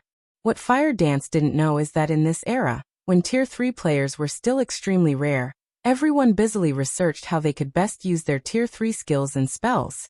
No one had time to spare on improving their mana control. Guild leader, I've taken care of the nearby demon players, Fire Dance reported to Shifeng after ensuring that she didn't detect any hostile players' mana signatures nearby. Good. Continue patrolling the area. If you run into too many demon players, call the Hell Legion's assassins for help, Shifeng said, nodding. He then returned his gaze toward the loot the demon patrol squad had dropped. He hadn't expected the squads to drop anything good. They were on par with NPC city soldiers after all. NPC soldiers didn't drop anything noteworthy even when players killed them. Contrary to his expectations, however, the demons had dropped considerably valuable loot. The weapons and equipment were subpar, all level 110 plus standard secret silver and fine gold equipment, but the demons had dropped dark magic gold. Dark magic gold was an exceptionally rare epic material. Not only could one use it to increase their success rate when crafting weapons and equipment, but there was also a chance of imbuing the resulting items with power of darkness. It was a material all master forgers sought. He had obtained 14 ingots of dark magic gold after slaying one demon patrol squad. If the master forgers of his previous life found out about this, they'd likely hunt the Burning Forest patrol squads into extinction. However, the Hell Legion's members were even more ecstatic than Shifeng. The demons they had killed had awarded an abundance of EXP. And during the battle, they had gained a lot of insight into mana control. Although the demons' mana control couldn't compare to actual NPCs, it was far better than dumb monsters. They usually only fought dumb monsters. They had almost no chances of battling NPCs. Why wouldn't they be excited to pit their skills against demons that were as intelligent as true NPCs? Initially, the Hell Legion hadn't been particularly eager to attack Demon City, but this discovery had lit an enthusiastic fire in their hearts. While exploring the Burning Forest, the Hell Legion made no attempts to avoid demon patrol squads.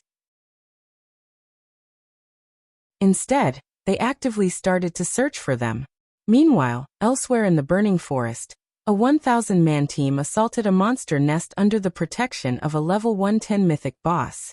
Although the team only had 1,000 players, over 80 of them had already reached Tier 3. Not even first-rate guilds could field such a team at this stage of the game.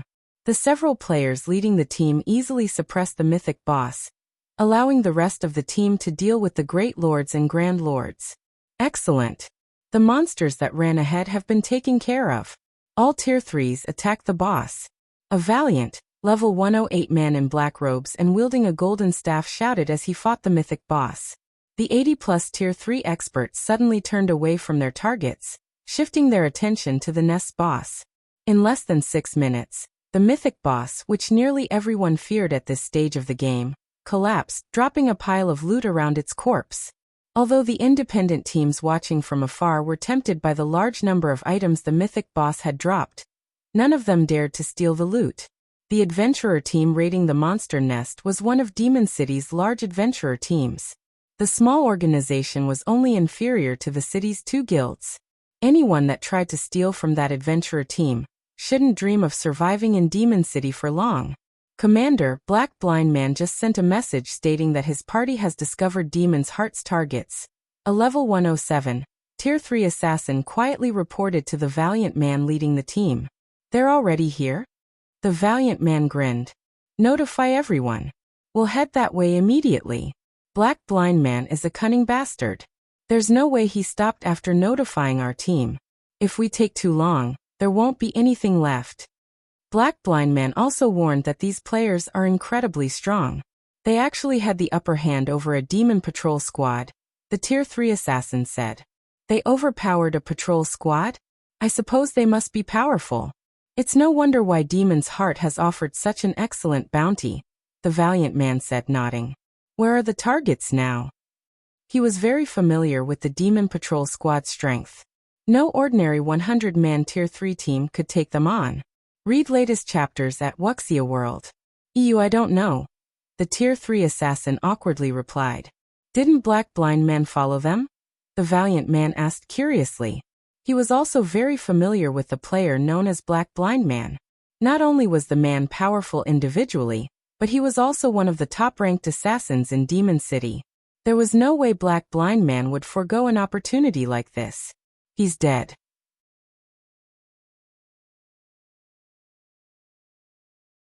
Chapter 25-22, Great Disturbance. Blind Man's Dead. The valiant man, Regretful Wind, was astonished by the report. Someone actually noticed him and killed him, with his cautious nature and tracking skills?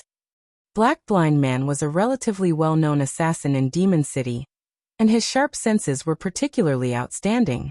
When Demon City's large adventurer teams, including Windtooth, targeted a specific player, they often hired Black Blind Man to track the player down. Regretful Wind had never heard of Black Blind Man running into issues when tracking a target. According to Blind Man's teammates, his grinding party had been annihilated without any time to fight back. In a fit of rage, Blind Man logged off and contacted his close friends to notify everyone in the city.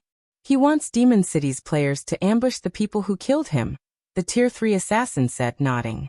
Unfortunately, his message is over 10 minutes old, and we don't have any new details about the invaders' whereabouts. Since those players can defeat a demon patrol squad, they must be fairly strong. I guess it isn't surprising to hear that they've killed Blind Man, but we have to hurry. Now that Blind Man has informed the public of the situation, many of the city's players will prepare for battle, Regretful Wind said, frowning. He wouldn't have much of an issue if Black Blind Man had simply informed the city's large adventurer teams. Only a small fraction of Demon City's player population consisted of large adventurer team members. Even if the adventurer teams mobilized all of their members, locating the intruders in the burning forest wouldn't be easy. If everyone in the city knew about them, however, locating the intruders would be a piece of cake, and the Windtooth adventurer team would have a lot more competition. Demon's Heart had offered an extraordinary bounty for these players' heads, with each intruder worth 10 demon crystals. Players could slay the monsters in demon territory for demon crystals, but the drop rate was incredibly low. Players could only increase their chances by hunting powerful monsters. Even the city's various large adventurer teams would be lucky to collect 10 or 20 demon crystals per day. Once players collected 20 demon crystals, they could apply for the challenge to earn a noble rank in the city. If they completed the challenge, they'd become one of Demon City's nobles and gain a significant boost to their strength. Even those with noble demon ranks had to acquire demon crystals to elevate their strength and position, although they would need even more demon crystals to do so. With the opportunity to earn 10 demon crystals per player killed before them, none of Demon City's residents would simply stand by and watch. Rest assured, Commander. I've already instructed our team to search the burning forest. It won't be long before we find the invaders. While I was grinding earlier, I also found a secret silver treasure chest and obtained an exotic perception potion. The potion can improve a player's senses and tracking abilities for 6 hours. Normally, players' tracks fade after an hour, but with this potion, I can even follow 4-hour-old tracks. If we make our way to Blind Man's last known location, we should easily be able to locate these players, the Tier 3 assassin said, smiling. Even with the rest of Demon City's players after then, ordinary teams will be helpless against players this strong. We have more than enough time to claim the bounty. Good. We'll set off immediately. Once we locate our targets, you'll receive 10% of the bounty for your contributions. Also, instruct our brothers and sisters in the city to bring the trump cards we've kept hidden. Regretful Wind declared. Aren't you giving these newcomers a little too much credit, Commander? We've already stopped the Battle Wolves' invasion. How strong could a bunch of nobodies from the Dark Den possibly be? The Tier 3 assassin asked disdainfully. The Dark Den was merely a small otherworld, with a pitifully low number of players. The otherworld's total player population didn't even come close to half of the players in an ordinary kingdom. The only advantages the Dark Den had were its impressive leveling environment and abundance of skill and spell books. There was no way such a small world could produce experts as powerful as those in Demon City. I know, but each of them is worth 10 demon crystals. Letting a single player escape would be a waste, and I doubt that Demon's Heart will be so generous in the future, Regretful Wind said. Regretful Wind had never once been wary of the invaders. Battle Wolves had tried to invade Demon City with over 100,000 experts, yet the Super Guild's army had been obliterated before it had even reached the city. If not even Battle Wolves could make it through the burning forest, what could a few hundred invaders accomplish? What Regretful Wind truly minded was the demon crystals Demon's Heart had offered. I understand. I'll notify our members in the city right away. The Tier 3 assassin then did as he promised. Meanwhile, a great disturbance had rocked Demon City. This is our chance to get rich. 10 demon crystals per person. We won't let anyone get in our adventurer team's way. The intruders have already appeared in the Burning Forest's outer region? Inform out nearby members immediately. We must find them before other teams do. Invader Hunting Team Recruiting. Anyone who wants to earn demon crystals should apply quickly. As Black Blind Man's friends spread the word, everyone in Demon City was in a frenzy. Over 100,000 players rushed toward the Burning Forest like a bunch of madmen. When Troubled Times, who rested in one of the city's high-class bars, heard the news, his expression turned gloomy. He hadn't thought that Sherfone would actually come here. There's no need to worry, Commander Troubled. Now that this matter has caused such a commotion, the large adventurer teams we've hired won't be the only ones on the hunt. Medium adventurer teams are also on the move. Even if every super guild in the Ten Saints Empire worked together, they'd never get past so many experts. A man in silver armor tried to reassure Troubled Times when he saw the man's concern. That's right. Even if Zero Wing somehow manages to make it to Demon City, Demon's Heart is still waiting for them. We stand by your side. Zero Wing's efforts will be for naught, Furious Heart said. He thought that Troubled Times was worried for nothing. You shouldn't underestimate Black Flame, Troubled Times said. Of course, if everyone here tries to stop him, I doubt he'll accomplish anything. Troubled Times had seen the strength of Demon's Heart's elders personally. They were all true monsters, particularly Furious Heart. The man was only half a step away from becoming a count in Demon City and was far stronger than Troubled Times, who had only recently become a demon viscount. Furthermore, demon players who had the viscount rank or higher received a strength boost while inside Demon City.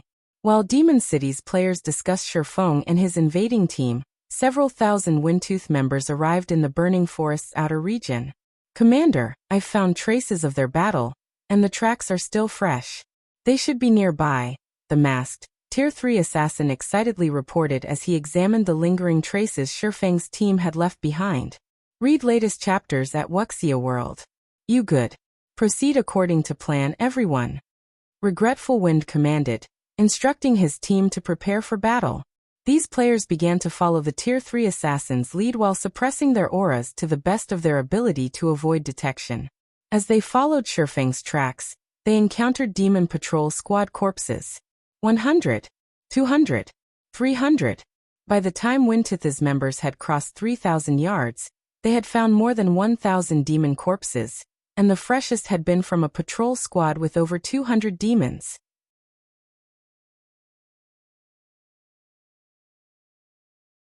Chapter 25-23, Run. Why are there so many fallen demon patrol squads? What happened here? Did those people kill all of these patrol squads? Windtooth's members were curious and afraid when they saw so many demon corpses strewn around them. The demon patrol squad served as a barrier between intruders and Demon City, with 10,000 demons patrolling the Burning Forest. Thus far, however, the adventurer team had found more than 1,000 demon corpses. This was 1/10 of the Burning Forest's defenses. Commander, there's something you need to see, the masked, Tier 3 assassin, who had scouted ahead, reported in the team chat. All of the team members put up their guard the moment they heard the assassin. Meanwhile, Regretful Wind hurried to the assassin's side. Finding his comrade, Regretful Wind arrived before a forested area laden with player corpses. To his surprise, however, there was no sign of battle. Some of the weapons and equipment the players had dropped hadn't been touched, and after a quick glance around, Regretful Wind counted more than 200 bodies. Based on how organized the corpses lay, it looked as if death had befallen them as the group marched through the forest. It was almost as if the battle had ended as abruptly as it had begun, and none of these players had had a chance to react to the attack. While scanning the dead, Regretful Wind quickly noticed the familiar faces of several Tier 3 experts. He clearly wasn't pleased about it either. How was Misty Ghost's main force annihilated? Regretful Wind stared at the fallen team in confusion. What happened here? Misty Ghost was a relatively famous medium-scale adventurer team based in Demon City. Although the adventurer team had fewer than 2,000 members, it had over 30 Tier 3 experts, including 1 Demon Viscount and 10 Demon Barons. Even Windtooth would struggle to defeat Misty Ghost. And yet, Misty Ghost's main force had died here. They hadn't even had a chance to fight back. It was unbelievable. I don't see Misty Ghost's commander, 7 Constellations, among the corpses, Commander. The Tier 3 assassin reported after carefully examining the bodies. He's not here. Regretful Wind took a closer look at the slain players, as well. And just as the masked assassin had said, 7 Constellations wasn't present. He breathed a deep sigh of relief. 7 Constellations was Misty Ghost's sole Demon Viscount, and one of the top 10 assassins in the Demon City. Even Regretful Wind would have a hard time defeating the man. If 7 Constellations had died as suddenly as his team, Regretful Wind's prey would be far stronger than he has surmised. I have found traces of a battle. It's possible that he and his surviving teammates were involved, the masked assassin said as he looked toward the towering trees some distance away. The trees were large enough that it would take several people to wrap their arms around the trunks, but they had been sliced cleanly through. Moreover, lingering life auras clung to the trees. The fight wasn't that long ago. Misty Ghost's members must have encountered the invaders. They might still be fighting as we speak, Regretful Wind guessed, staring at the bisected trees. Notify the team. We're going after them, and we won't bother hiding our presence. Understood. The masked assassin nodded before contacting the team. Windtooth's several thousand members charged past the cut trees, and they made no attempt to hide. It wasn't long before they encountered another group boldly marching through the forest. The group had more than 4,000 players, and Windtooth's members tensed when they saw them. I see you've picked up the scent as well, Old Wind. The savage woman carrying 2 dark blue axes and leading the group said, smiling at Regretful Wind. This is interesting. Now all of Demon City's top 3 adventurer teams are here. I suppose this is only the second time since the fight with Battle Wolves. A dignified, debonair man carrying an ancient bow spoke up. When they heard the 2 leaders, Windtooth's members released a held breath. These 2 were the commanders from Crimson Sand and Eternal Night, 2 of Demon City's top adventurer teams. They were also Regretful Wind's old acquaintances. Indeed. The last time we worked together, we helped Demon's Heart secure more territory, Regretful Wind said. Smiling, he continued. Well, how are we going to split the profits this time? Regretful Wind was very familiar with the 2 players before him. Since they had found each other in the forest, Windtooth had lost its chance to monopolize the bounty rewards. But the encounter also eased the pressure on Regretful Wind's adventurer team. No force that could instantly wipe out Misty Ghost's main force should be underestimated. Even Windtooth would suffer tremendous losses if it tried to take on such a force alone. If his adventurer team worked with Crimson Sand and Eternal Night, however, the 3 teams could minimize their losses and maximize their profits. There's not much to consider. We'll split them evenly. I'm sure you find this acceptable, correct? Helpless smile. The bow-carrying man who commanded Eternal Night said. Flamefeather, Crimson Sand's commander, nodded in agreement. Deal. That way, we won't have to compete for contribution and can divide the work, Regretful Wind replied without hesitation. If their 3 adventurer teams tried to outdo each other, the fight would descend into chaos. Doing so would only weaken their teams. The gains weren't worth the losses. Rather, they'd all be better off cooperating, maximizing their combat power. None of the 3 teams even considered that they might be ripped off by another. Each of the teams was on par with the others, and they all had around 3 or 4 Demon Viscounts and 30 Demon Barons. They each also had around 70 or 80 Tier 3 experts. Good. That settles it. When we find the rumored monster, I'll hold him back. Old Wind and Smile. Back me up from the sides, Flamefeather said. Regretful Wind was the 3rd-ranked elementalist in Demon City, and one of the publicly acknowledged top 10 experts in the city. Although Helpless Smile wasn't quite as powerful, he still ranked among the top 15 experts in Demon City. In a support role, he was one of the 5 best players in the city. No problem. Neither Regretful Wind nor Helpless Smile objected to Flame Feather's plan. She was the strongest melee player among their adventurer teams, after all. Flame Feather was also the only 3-star Viscount in any of their teams, only one step away from becoming a Count. Shortly after the three commanders came to an arrangement, they heard the sound of battle from the nearby forest. All three teams immediately charged toward the sound. After crossing about 500 yards, a loud explosion rocked the forest. Boom! A figure suddenly shot past the three adventurer teams like a cannonball, crashing into a large tree roughly 100 yards away from Regretful Wind. The tree shattered instantly, falling, while the figure slid down its trunk to the ground. To everyone's surprise, this figure radiated an even stronger aura than a Grand Lord of the same level. Even so, the figure rapidly lost HP. 7 constellations? Regretful Wind paled when he recognized the player. Read latest chapters at Wuxia World. EU Flame Feather and Helpless Smile looked at the player with somber expressions as well. They were all familiar with 7 constellations and the strength he wielded. Demon City didn't have many Viscounts, and as such they all more or less knew each other. Despite his noble demon rank, however, 7 constellations had just been defeated. The man hadn't even had a chance to flee. They could only imagine how strong his opponent was. Monster! Run, quickly! 7 constellations hissed between clenched teeth when he saw the nearby adventurer teams. Before he could finish his warning, however, his HP dropped to 0, and his body went as limp as a puppet with its strings cut.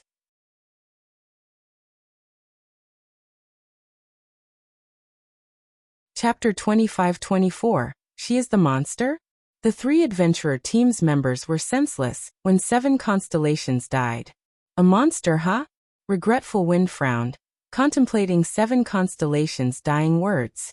Demon Viscount stood at the apex of Demon City, and 7 constellations was an assassin, a class that boasted its survivability. And yet he had just died. Moreover, 7 constellations had warned their 3 adventurer teams away. It was clear that in his mind, these 3 teams were no match for the monster he had just faced, even if they worked together. Although that was only the assassin's opinion, his words should be credible. If 7 constellations focused on getting away, not even the top-ranked experts in Demon City could stop him. But he had still fallen. It seems our opponent isn't as simple as we thought. What do you guys think? Regretful Wind asked the other 2 commanders. If they fought an opponent that even 7 constellations feared, the outcome wouldn't be as pleasant as they hoped. It's no wonder why Demon's Heart has offered such a gracious bounty, Helpless Smile replied, staring at the assassin's corpse. But this isn't the first time we've faced monstrous experts. Besides, if we flee, we'll become laughingstocks in Demon City by tomorrow. Although Helpless Smile felt the weight of 7 constellations' warning, it wasn't enough to order a retreat. Even if these intruders are powerful, there's no guarantee that we can't defeat them, Flame Feather agreed with a nod. Fighting spirit burned in her eyes as she launched into another charge. Don't forget, we have the home ground advantage. Our opponent may be a monster, but we'll still make him suffer. Monster-like experts were something to be feared. Ordinary Tier 3 experts had no hope against such players. However, their adventurer teams had fought monster-like experts before, particularly during the fight with Battle Wolves. Yet, these monstrous experts hadn't been powerful enough to save the guild from its miserable defeat in the burning forest. Furthermore, their adventurer teams had grown stronger since then. She was confident that they could hold their ground against monster-like experts, and that they still had a chance at victory. The members of all 3 adventurer teams nodded in agreement with Flame Feather's sentiment. Achieving victory might be difficult if their teams fought alone, but they had all agreed to work together. Not even the 10 Saints Empire's superpowers would dare to take on their combined force, much less a measly team of 300 plus. It wasn't long after she finished speaking, however, that everyone noticed a lithe figure beside 7 constellations' corpse. The figure silently looted the assassin's body as if she didn't have a care in the world. What amazing concealment techniques! Surprise flashed in Regretful Wind's eyes when he saw the woman who had abruptly appeared. As demon players, their perception of non-demon races' life signatures was incredibly powerful. Even an assassin in stealth would have a hard time hiding from demon players, especially with less than 100 yards between them. However, they couldn't seem to detect a trace of the female assassin's presence. The woman's mastery of concealment arts was unrivaled, even in Demon City. Is she the monster 7 constellations warned us about? Helpless Smile's expression tensed as he watched the alluring woman a short distance away. If he encountered the assassin normally, she'd kill him 9 out of 10 times. He finally realized, more or less, why 7 constellations had failed to escape. Interesting. I'm going to fight her, Flame Feather declared, her fighting spirit reaching its peak. She then activated demonification and charged at the female assassin, wielding her axes. As the only 3-star demon Viscount, activating her demonification would not only strengthen her physique by a large margin, but her basic attributes would also undergo a qualitative transformation. In her demon form, every action she took could transform the terrain around her. With just her Tier 2 demon charge, Flame Feather had bathed her surroundings in a sea of fire and shook space itself. Another ambush? Sensing Flame Feather charging toward her, Fire Dance stored the dagger she had just picked up from 7 Constellations' corpse and unsheathed the short sword hanging at her waist. In that case, I'll bury you alongside them. Fire Dance then swung 1,000 transformations through the empty air before her. Tier 3 skill, Triple Flash. 3 streaks of black light shot toward Flame Feather, one after another and as fast as lightning. However, Flame Feather's enhanced physique allowed her to brandish her axes during her charge in turn. Tier 3 skill, Demon Storm. Boom, boom, boom. A series of explosions echoed throughout the forest, and the powerful shockwaves knocked down trees while stirring dirt and debris into the air. Among the chaos, Flame Feather stumbled 3 steps back as a damage of over -50,000 appeared above her head. The difference between the two women's strengths was clear. What? Flame Feather was pushed back even in her demon form. The scene astonished Helpless Smile. He was perfectly aware of how powerful Flame Feather became after activating demonification. She was undoubtedly the strongest player among 3 adventurer teams. In her demon form, Flame Feather's Tier 3 skills were nearly as powerful as Tier 4 attacks. Yet she had just lost a competition of strength against this human assassin. Amazing! It's no wonder why 7 constellations called you a monster and assumed that we're no match for you, Flame Feather said, the flame of passion in her eyes burning even brighter than before. She launched into another charge, continuing, If I were alone, I wouldn't be a match for you, but in this forest, I'm not your only opponent. Regretful Wind finished activating his demonification as Flame Feather finished her statement, and he began to chant an incantation. When he completed it, he slammed the butt of his staff on the ground, and a golden 2-fold magic array appeared under his feet. Tier 3 spell, Earthen Roar. Suddenly, the earth beneath Fire Dance's feet burst, exploding with countless streaks of light. Meanwhile, Helpless Smile didn't waste time. After activating demonification, he pulled the string of his ancient bow and launched 6 arrows into the sky, which formed a 6-pointed star above the assassin. Tier 3 skill, Demon Thorns. As the star-shaped magic array took form, pitch-black magic arrows descended, each with the power of a Grand Lord-ranked archaic species. Under Helpless Smile's control, a total of 18 magic arrows fell, diverting Fire Dance's attention away from Flame Feather. The nearby adventurer team members gaped, impressed by their commander's coordination. They had never guessed that those 3 would be so strong when they worked together. How was this still a battle between players? It was basically a fight between monsters. Not even Battle Wolf's monster-level experts could stop their 3 commanders when they cooperated. With attacks coming in from all directions, Fire Dance was forced to activate a life-saving skill. She immediately used shadow steps to appear behind Flame Feather, evading the countless streaks of light. She dodged most of the 18 magic arrows, relying on Wind Step's brief invulnerability to block 5 unavoidable shots. She then tried to block the 2 incoming axes with 1,000 transformations. Boom. Fire Dance didn't have time to use a skill to block the axes, filled with power of darkness, in time, and as her short sword collided with Flame Feather's weapons, she was sent flying, losing 70,000 HP in the process. She didn't even have 1 million total HP. and the strike claimed a visible chunk. All hail the commanders. So what if she's a monster? She's still at a disadvantage against our commanders. The adventurer team members were ecstatic and overcome with pride to see one of their commanders dominate this monstrous assassin.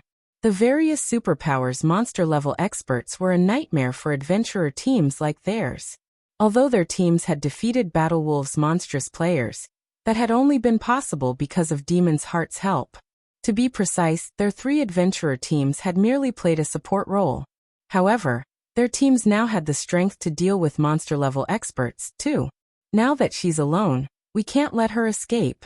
Flame Feather shouted to Regretful Wind and Helpless Smile. Fire Dance was clearly the invader's cornerstone, and since she was alone, this was the perfect chance to take her out. If they could not defeat her, and she regrouped with her allies, dealing with her would prove far more challenging. Relax. I've already had people set up a spatial barrier. She might be an assassin, but she won't get away that easily. Regretful Wind replied, grinning. After witnessing the initial clash between Flame Feather and Fire Dance, Regretful Wind realized the importance of this battle. Hence, he had instructed his subordinates to set up a magic barrier before he had even joined the fight. He wanted to ensure that they could flee if they were no match for the assassin, and if they were, that they'd have an easier time taking her down. Although they now had the upper hand, killing a monster like Fire Dance wouldn't be easy, but with the magic barrier up, they could buy enough time to complete the task. Read latest chapters at Wuxia World. Even as Regretful Words finished his statement, a gigantic barrier rose around the battlefield, covering a 200-yard radius. 88 magical class players powered the array, and not even a Tier 4 mythic monster would find it easy to break out of. Good. Now she's dead. Flame Feather sighed with relief as the barrier took effect. A second after the magic barrier completed, however, an arc of blue lightning struck from a distance. Boom. Everyone heard the sound of glass shattering as the sturdy barrier disintegrated into particles of light. As the adventurer team's members looked around in confusion, a deep voice reached them from the distant forest. It seems you've taken good care of my companion, but since you're looking for a fight, let me join in.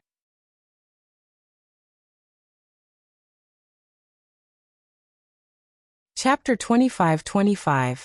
True Monster. When the 3 adventurer teams heard the deep voice, their expressions betrayed their apprehension.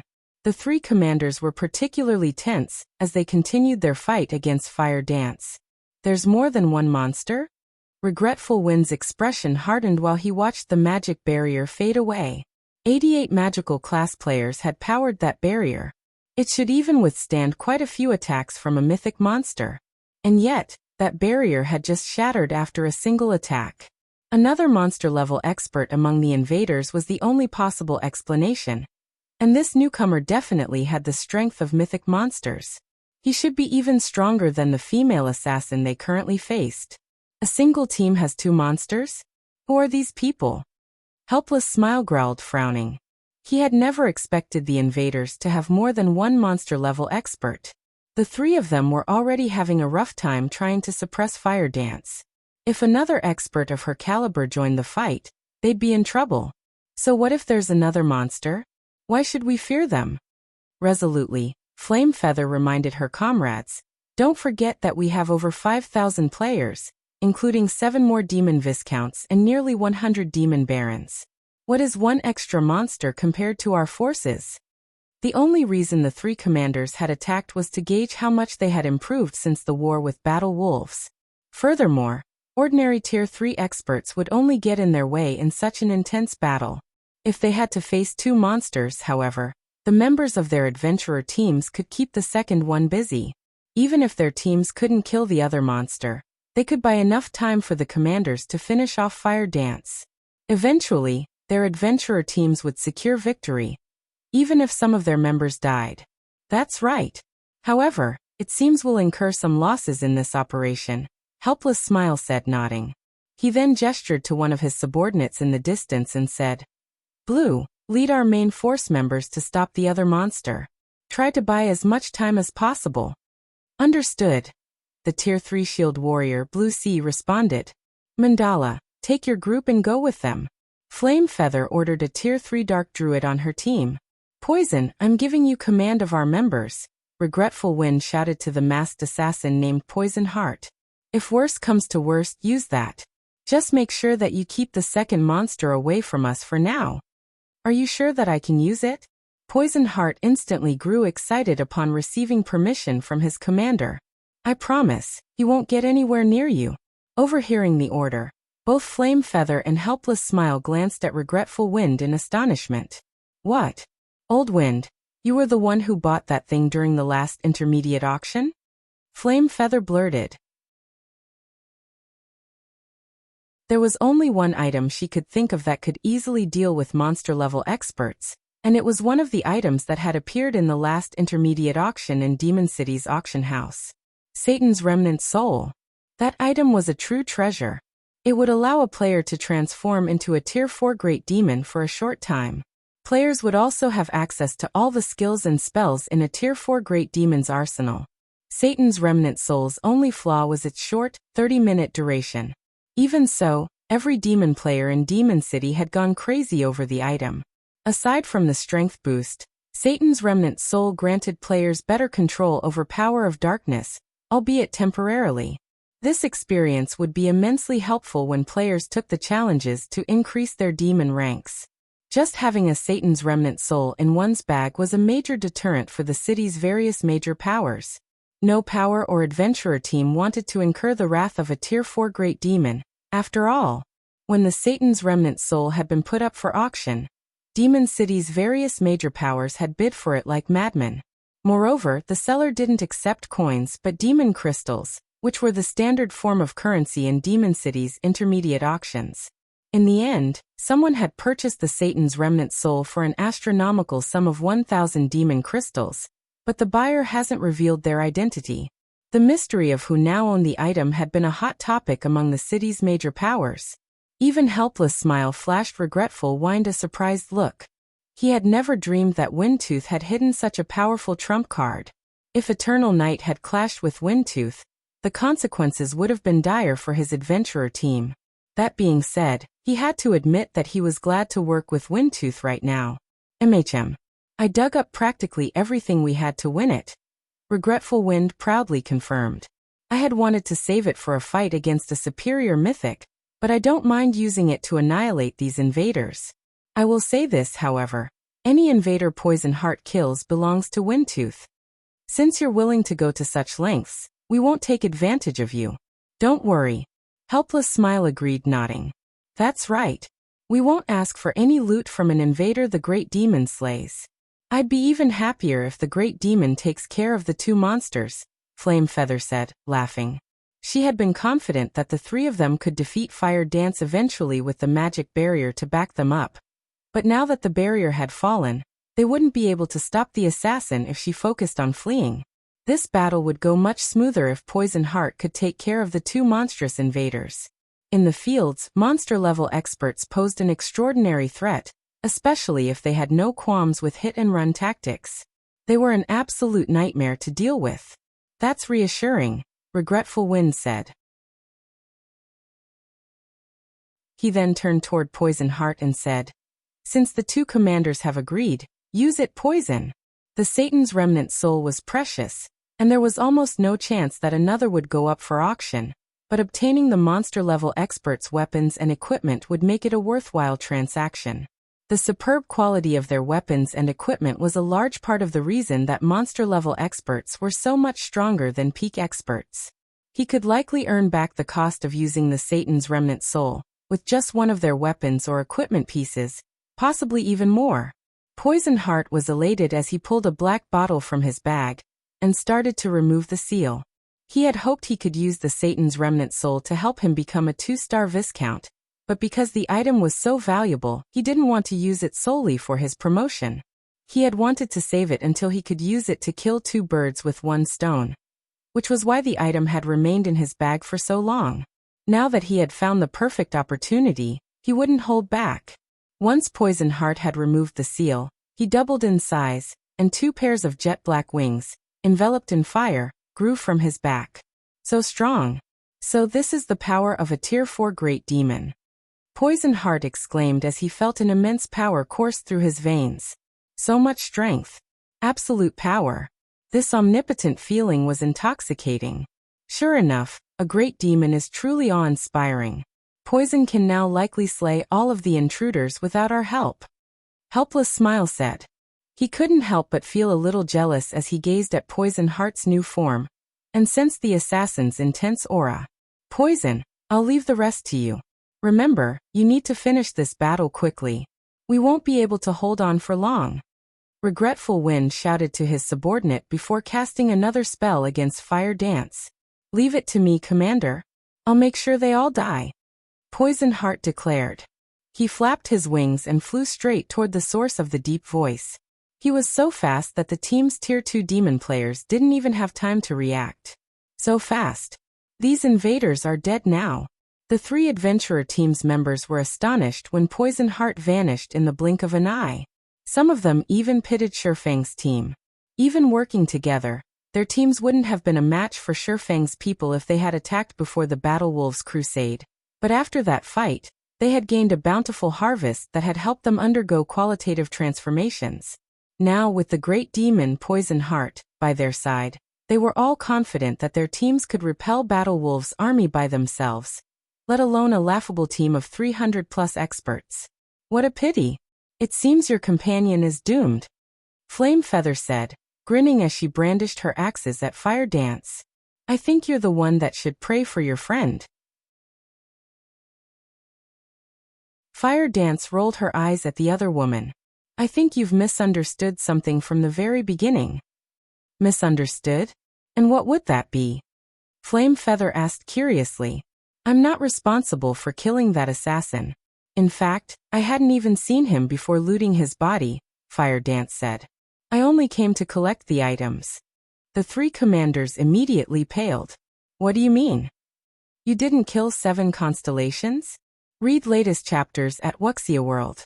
You're not the monster he was talking about? Regretful Wind, Flame Feather, and Helpless Smile simultaneously recalled 7 constellations dying monster. Run quickly. If Fire Dance hadn't seen the assassin before he died, she couldn't be the monster he had warned them about. But before the 3 commanders could respond, they heard a series of explosions from the nearby forest, and the ground under their feet shook violently. After a few seconds, a colossal figure flew toward them, slamming into a nearby tree and felling it. The figure was none other than Poison Heart, who had just flown toward the other monster-level expert a moment ago.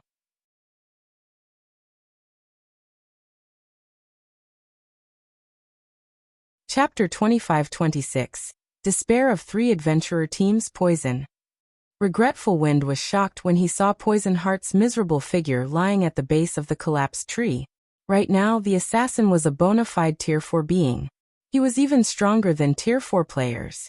The man had command of every Tier 4 skill and spell a great demon possessed, which was an advantage that Tier 4 players wouldn't have. And yet, someone had thrown Poison Heart with an attack. When Flame Feather and Helpless Smile saw this, they found the scene incredibly familiar. They had encountered 7 constellations in the same way. Is the monster 7 constellations referred to in that area of the forest? Helpless Smile tensed as he recalled the other assassin's warning. They had gone to great lengths to corner Fire Dance. Yet just when they thought they had curbed the monster 7 constellations had warned them about, reality's punchline hit them. Flame Feather was also momentarily dazed over the unexpected revelation. And for a moment, she forgot about her fight with Fire Dance, very nearly letting the female assassin kill her. After a brief moment of silence, a man emerged from between the nearby trees. He was fully clad in pitch-black light armor, and hid his appearance under a black cloak. 2 long swords hung from his belt, and the frightening amount of mana he radiated formed a layer of mist around his body. Within the burning forest, he looked like the Grim Reaper, and everyone who saw him felt chills crawl down his spine. The 3 adventurer team's main force members, who had been prepared to follow Poison Heart into battle, glanced back at their commanders. None of them were sure whether or not they should try to confront this invader. If this man had even thrown Poison Heart, who had transformed into a great demon, they'd suffer an even worse fate. It was highly likely that they'd die instantly just like 7 constellations did. The mana he's radiating is practically even denser than Poison Heart's. Is he really just a Tier 3 player? Flame Feather exclaimed when she saw Shifeng. Although determining a player's strength by the mana they radiated wasn't possible, the more mana wafting from one's body, the stronger their skills and spells would be. They'd also have higher physical stats, and could more easily exhibit combat power beyond their limits. The amount of mana under his control was precisely the reason Poison Heart had felt omnipotent after reaching Tier 4. However, this Tier 3 swordsman commanded even more mana than Poison Heart did after his transformation. It was unbelievable. Could he have unlocked his mana body's full potential? Regretful Wind thought of a possibility as he sensed the immense amount of mana surrounding Shifeng. He couldn't think of any other reason that would let a Tier 3 player command so much mana. Is a fully unlocked mana body really this strong? Helpless Smile wondered, skeptical about Regretful Wind's guess. As demon players, unlocking their mana body's potential proved far more difficult than it was for human players because their body structure was completely different. Hence, Demon City's players hadn't paid much attention to their mana body's potential. They felt that raising their demon ranks was a better use of their time. Not even most great demons they came across had fully unlocked mana bodies. Demon players were also physically stronger than humans, and they controlled more. They simply didn't need to go to the trouble of unlocking their mana body's potential. As long as they raised their demon rank, they were more than powerful enough to suppress human players. But Helpless Smile had never dreamed that human players with fully unlocked mana bodies would be this strong. The amount of mana Shifeng controlled was enough to give him goosebumps. It was easy to imagine how powerful the swordsman's skills and spells would be. This isn't worth the trouble. Demon's Heart didn't offer nearly enough demon crystals for us to take on a monster like that. As Regretful Wind watched this grim reaper approach, he inwardly cursed the Dark Guild. If he had known that he'd have to fight a monster like this swordsman, he never would have led his team here. Even if they managed to defeat Shifeng, it would be a Pyrrhic victory. 3,000 plus demon crystals wouldn't even come close to compensating their losses. What are you afraid of? He's just one person. There's a limit to his stamina. Poison didn't even take that much damage. We can definitely wear him down if our main force members work together. As long as we defeat this assassin, we can take our time with the swordsman. Flame Feather shouted when she realized that the 3 adventurer team's main force members were cowering in fear. Her insistence snapped the main force members out of their daze, and they trusted that the commander was correct. Regardless of how powerful a player was, there was a limit to one's stamina. Shifeng was merely one person. No matter how strong he was, he couldn't kill them all. Aside from the 100 or so demon barons, they had over 5,000 demon experts with them. Their teams were more than capable of whittling Shifeng down. That's right. So what if he is strong? We still have a great demon on our side. We can just keep healing Poison Heart, and that guy won't be able to stop us. Kill him. His weapons and equipment will only strengthen our adventurer teams. Fighting spirit burned within the adventurer team's members, and they immediately moved into formation, slowly approaching Shifeng. No. Run. Everyone get out of here. Poison Heart, who had just recovered from the crash, shouted, panicking as he watched his comrades move toward the human swordsman. They all turned toward the assassin, confused by the warning. They couldn't understand what he was trying to do. Did the man hit his head that hard? He's not alone. There's an entire team of monsters in those trees. Poison Heart hurriedly added. Before anyone could react, new figures began to appear behind Shifeng. The new arrivals concealed their levels and appearances under black cloaks, but their auras were horrifically intense. The several players leading the group had such a powerful combined aura that the adventurer team's members felt stifled. They felt even stronger than Grand Lords of the same level. Damn it! How is this possible? The blood drained from Regretful Wind's face when he saw the Hell Legion. Everyone, retreat! Retreat immediately! Both Fire Dance and Shifeng had suppressed their auras, so Regretful Wind hadn't been able to tell how strong they were. He could only guess based on his instincts and the mana they radiated. The Hell Legion members didn't bother to hide their auras, however. Read latest chapters at Wuxia World. EU from the power regretful wind sensed. At least 5 of those human players were even stronger than Grand Lords of the same level. And even the weakest of the remaining members nearly rivaled Grand Lords. If their 3 adventurer teams tried to fight this group, it'd be a one-sided massacre. Hearing Regretful Wind's order, the stunned adventurer team snapped out of their daze and fled in all directions like a flock of startled birds. Damn it! Run! Flame Feather did the same, fleeing the moment she saw Hell Rush and his companions. As she ran, a deep hatred for Demon's heart blossomed in her chest. What a joke. The enemy team had at least 6 monster-level experts, and more than 300 of them could rival Grand Lords of the same level. This was no longer a force that Demon City's powers could take on individually. They'd only have a chance of defeating these intruders if they gathered all of the combat power in the city. Anyone that tried to fight these human players on their own would be digging their own grave. Escape? Don't you think it's a little late for that? When the 3 adventurer teams began to flee, Shifeng turned to the Hell Legion and growled, "Kill them. Leave none alive."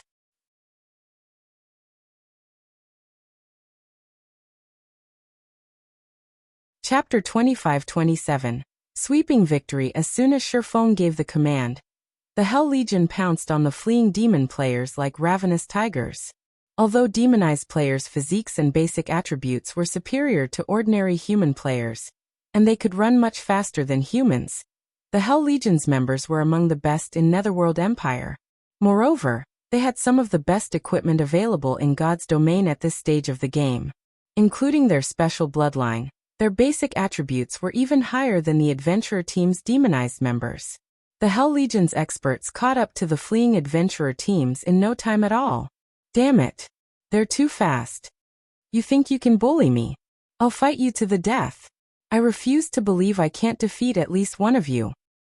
Realizing that escape was impossible, the adventurer teams turned and decided to stand up to the Hell Legion. Over 1,000 Tier 2 experts tried to meet the incoming Hell Legion experts, and although they knew they had a basic attribute advantage, they moved into defensive formations, with MTs on the front line and ranged players in the back. Their coordination was smooth, giving the Hell Legion's experts no chance to face them one-on-one. Skills and spells proceeded to fly toward the Hell Legion, adding colorful lights to the Crimson Forest. Boom, boom, boom.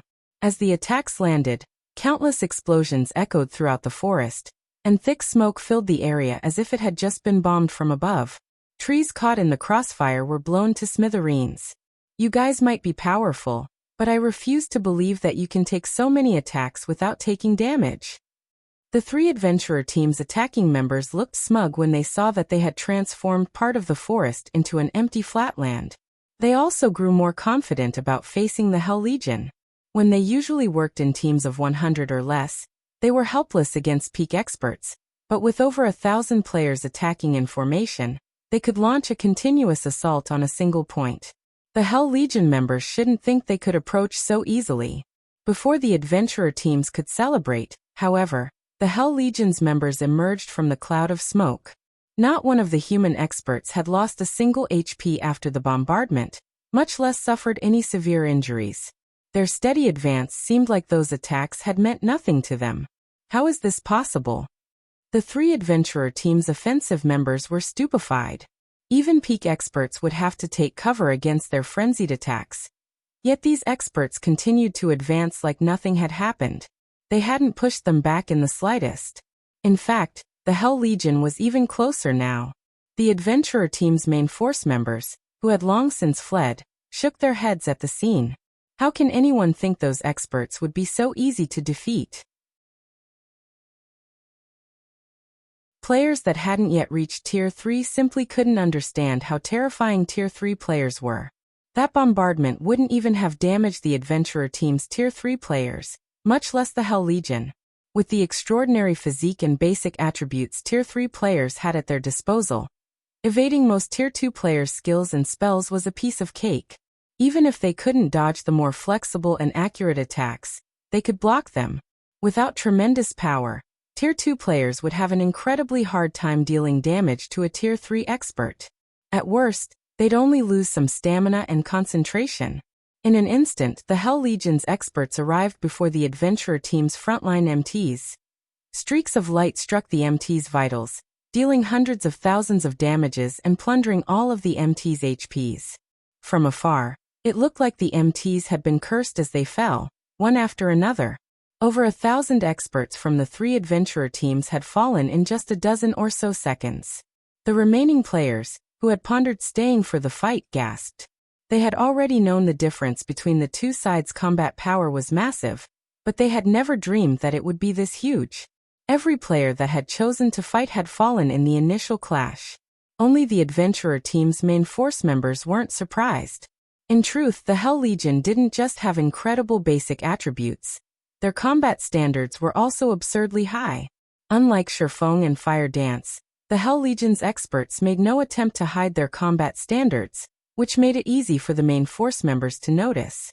Meanwhile, from what they could tell, even the weakest human player of the team had reached the Flowing Water Realm, while most of the Hell Legion had reached the Void Realm.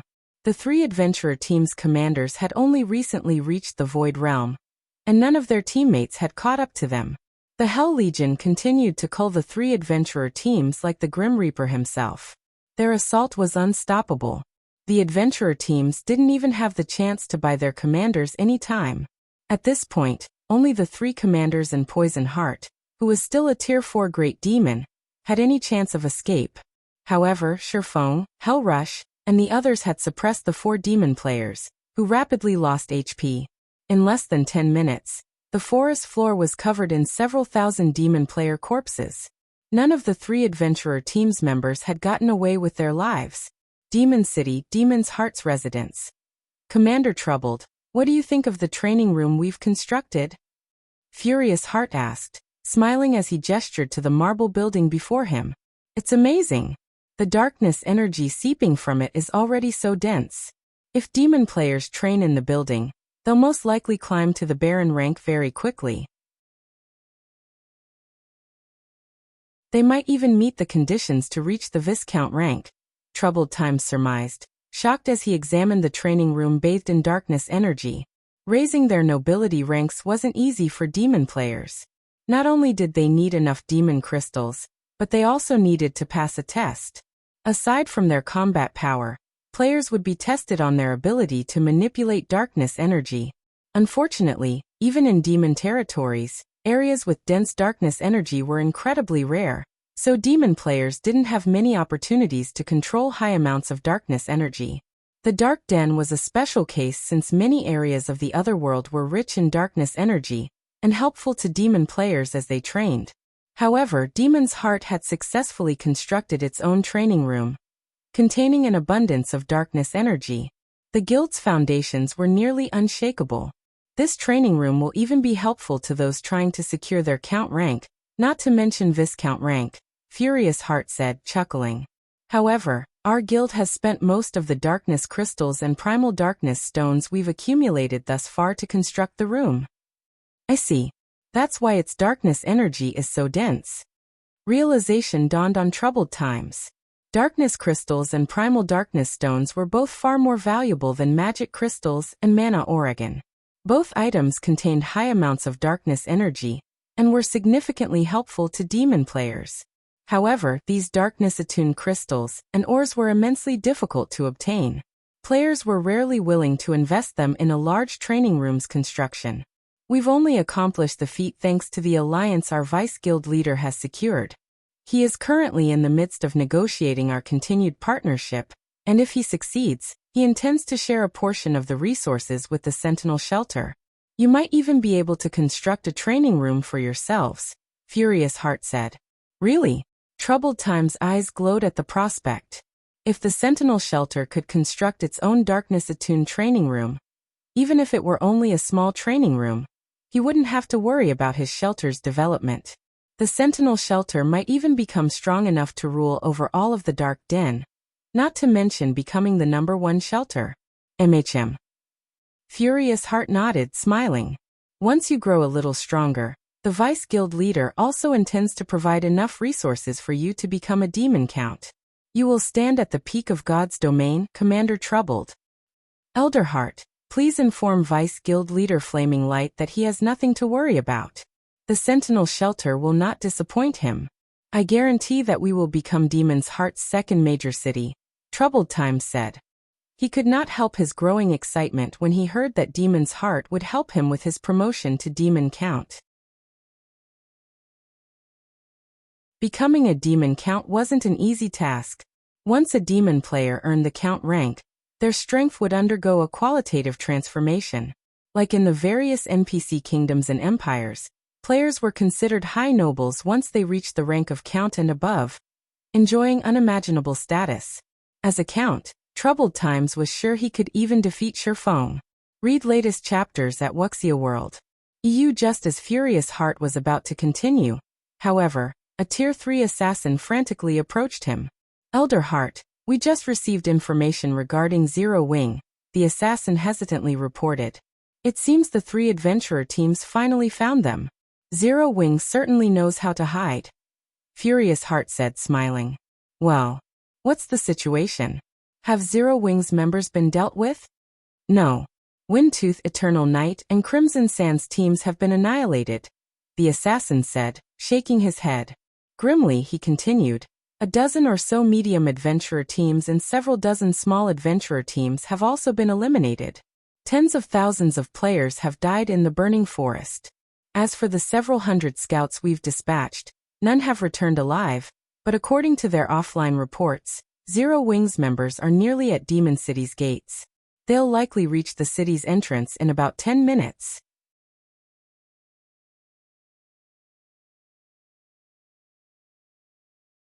Chapter 25-28.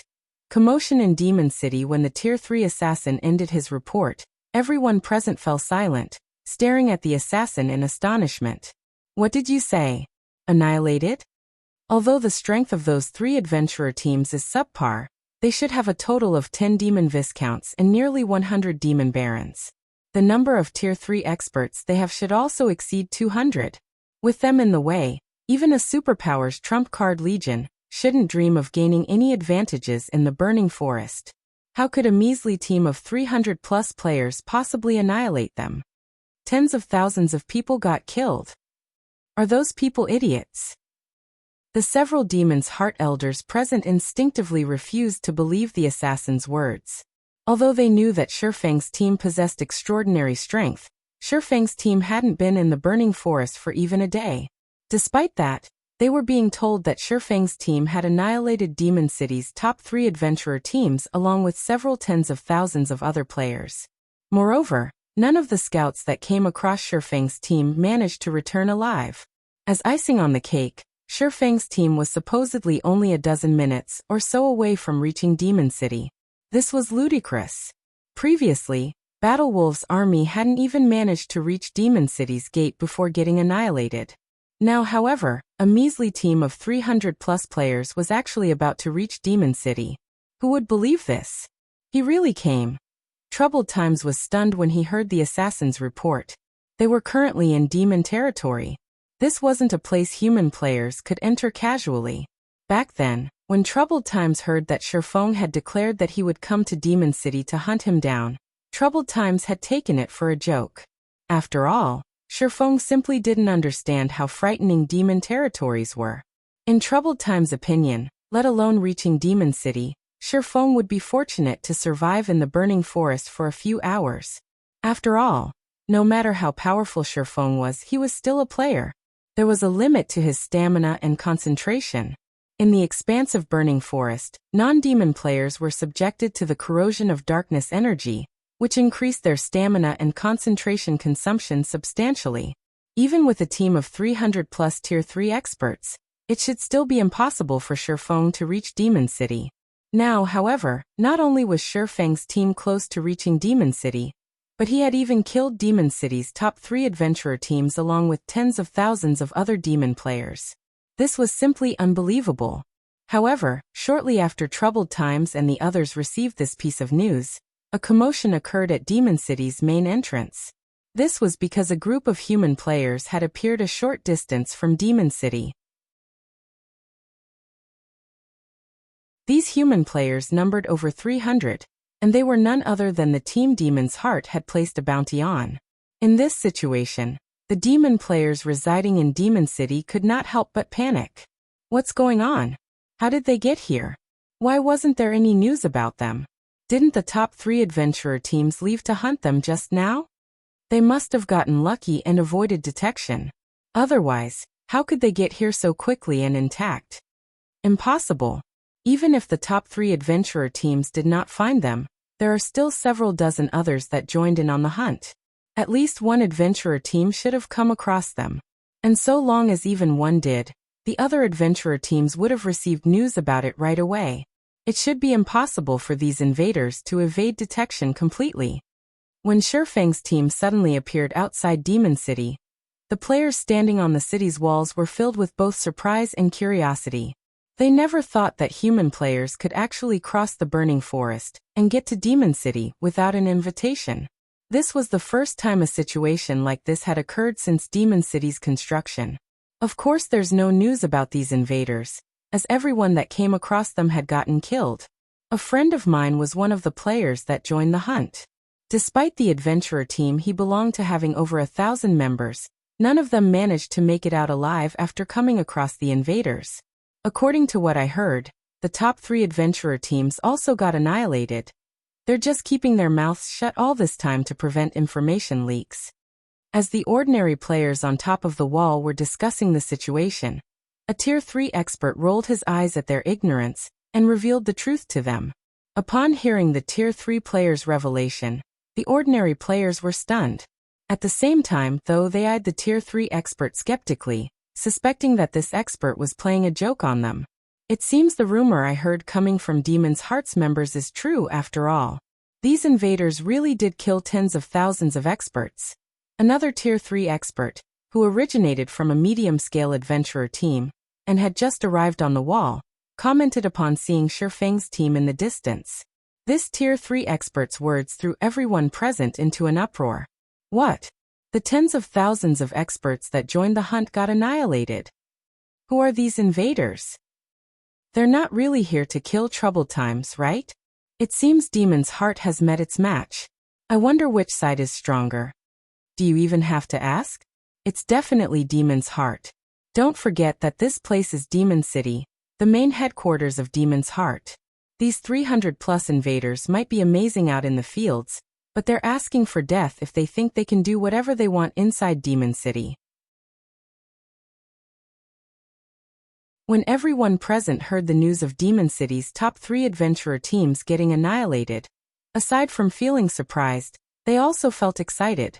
After all, Demon City had never been besieged before. Meanwhile, news of Shifang's team appearing outside Demon City's gate spread quickly throughout the city, stunning its millions of player residents. Crap! They actually came here to hunt down Troubled Times. This is amazing. I wonder how Demon's Heart plans to deal with this situation? I doubt Demon's Heart will let these people do anything.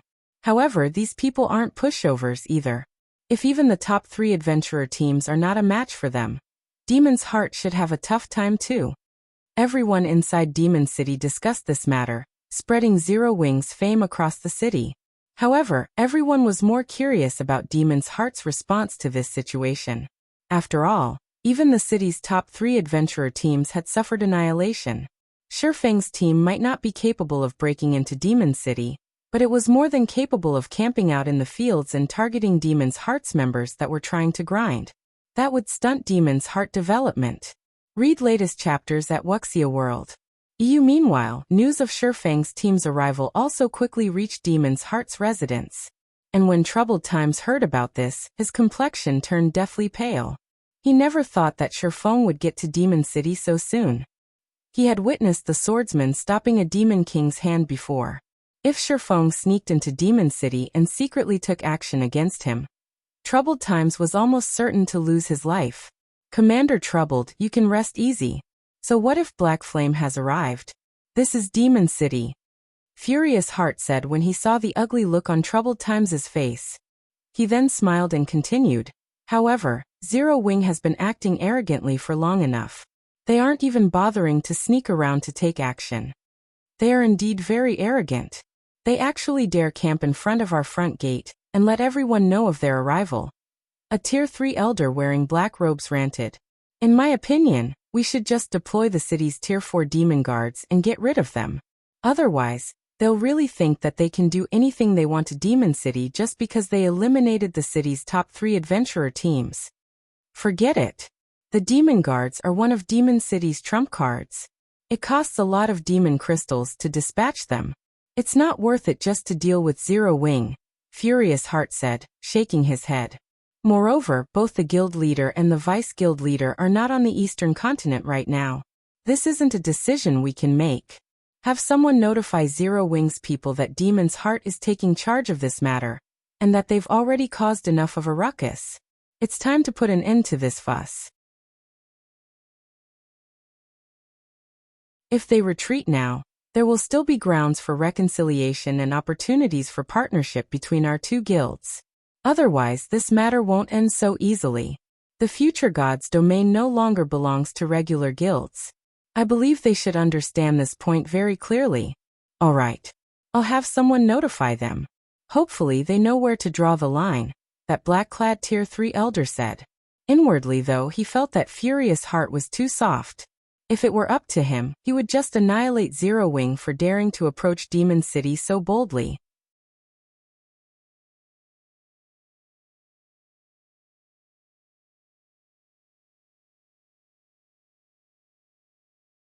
Midway through her meal, however, a Tier 3 assassin barged into her private room with a tense expression on his face.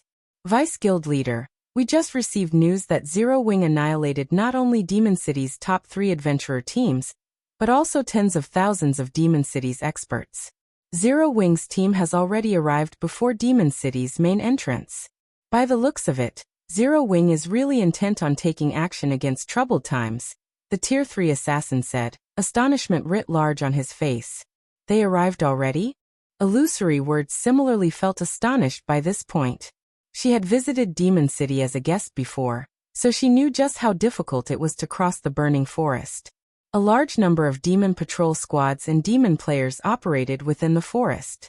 In her opinion, even with frightening strength, Shifeng and his team should still struggle to reach Demon City.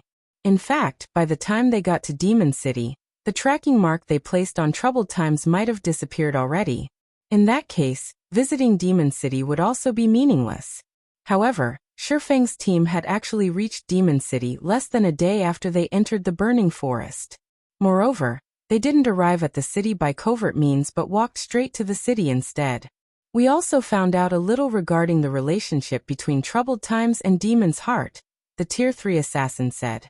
Troubled Times' Sentinel Shelter is Demon's Heart's most important pawn in the Dark Den. Demon's Heart is even planning to turn the Sentinel Shelter into its main headquarters. In addition, Troubled Times fought alongside Flaming Light, one of Demon's Heart's vice guild leaders, during the early stages of God's Domain. Although the two of them eventually chose different development paths, Troubled Times is now one of Flaming Light's trusted aides, due to his excellent strength and talents. He's actually Flaming Light's confidant. Illusory Words frowned at this situation. If this really is the case, then Zero Wing will have difficulty killing Troubled Times. Flaming Light is extremely protective of his own people, especially his confidants. Moreover, Troubled Times is taking shelter inside Demon City. Hopefully, Guild Leader Black Flame doesn't act too rashly.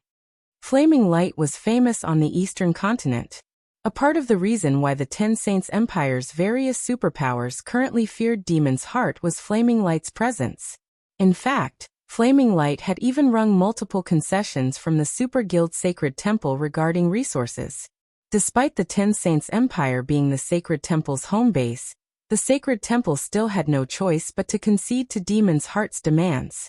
This situation had greatly confused the Ten Saints Empire's various superpowers, as well as made them increasingly fearful of the Dark Guild.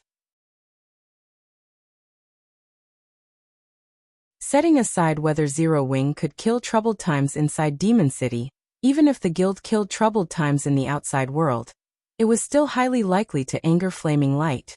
If that happened, then the efforts Zero Wing had made to ensure its smooth development in level 100 neutral maps would go to waste, and the guild would be plagued with endless troubles once more. After all, the current god's domain had already changed. The advantages dark players had over regular players were simply overwhelming. While the Ten Saints Empire's various superpowers were secretly discussing Zero Wing, another commotion occurred at Demon City's main entrance. The reason for this commotion was Demon's Heart's members making an appearance. In the next moment, Demon City's gate opened slowly. A 1,000-man team led by Tier 3 experts then marched out of Demon City. Every one of these members from Demon's Heart sported uniform weapons and equipment. Moreover, these weapons and equipment were of considerably high quality, with even the weakest piece being level 100 fine gold rank. In addition, every member of this team was a noble. Just the number of players emitting power of darkness at the standard of demon viscounts numbered as many as 20. Standing in the head of this team was a burly man geared in exquisite armor. The spectating players present gasped in shock at the sight of this man. Crap! Rebellious Thunder, the vice commander of Demon's Heart's main force, showed up. What a powerful pressure! So, this is the strength of a demon count? When the players standing atop the city's walls saw the burly man, awe filled their eyes. The count rank was something all demon players aspired to. However, it was beyond the reach of most demon players. The reason for this wasn't just the astronomical amount of demon crystals required to challenge the test to become a demon count, but also the test's great difficulty. Even now, aside from Demon City's two main guilds, no other power boasted a demon count among their ranks. The strongest person the other powers possessed was a 3-star Viscount. Players that had become demon counts were treated with respect by even great demon NPCs, because Tier 3 players at the demon count rank were already strong enough to go up against great demons. Their becoming a Tier 4 great demon in the future was also only a matter of time. They actually sent a demon count out. When Regretful Wind, who was currently sitting inside a bar near the main entrance, saw Rebellious Thunder through a magic mirror, envy flashed in his eyes. It seems Demon's Heart really places great importance on troubled times. However, we ended up eating a major loss this time. Not only did we not get any bounty rewards, but we also tossed away the lives of our own teams. Fortunately, we managed to keep the matter secret. Now, all of Demon City's adventurer teams have suffered tremendous losses as well. Helpless Smile said, a bitter smile forming on his face as he gazed at Rebellious Thunder's figure. During the time Regretful Wind and the others were quietly chatting, Rebellious Thunder could be seen arriving before Shifeng's team. Are you Zero Wing's guild leader, Black Flame? Rebellious Thunder asked as he looked at Shifeng. That's right, Shifeng replied, nodding. Do you have business with me? Read latest chapters at Wuxia World. We know you're here to kill troubled times, but this is Demon's Heart's territory. We won't care if you take action anywhere else. But since troubled times has already arrived in Demon City, we have a responsibility to ensure his safety. Moreover, this place does not welcome non-demon players. If you leave now, Demon's Heart will ignore your provocative behavior this time. There might even be chances for partnership between our two guilds in the future, Rebellious Thunder said sternly. What if I refuse? Shifeng asked, chuckling. Then you'll make an enemy out of Demon's Heart. Rebellious Thunder warned coldly, his words echoing throughout the main entrance. Upon hearing Rebellious Thunder's words, the spectating players standing on the city walls were silent, because nobody would dare offend Demon's Heart on a demon territory. Any that did would not be able to leave with their lives. If that's the case, let's just become enemies. You're tuning in to the Li Mei's Wuxia Whispers YouTube channel. We're so grateful for your support, and don't forget to subscribe to join us on this incredible journey through captivating stories. Your generosity through donations truly makes a world of difference, as it's the primary source of revenue that allows me to expand and enhance this channel for you. Thank you from the bottom of my heart for being a part of this adventure.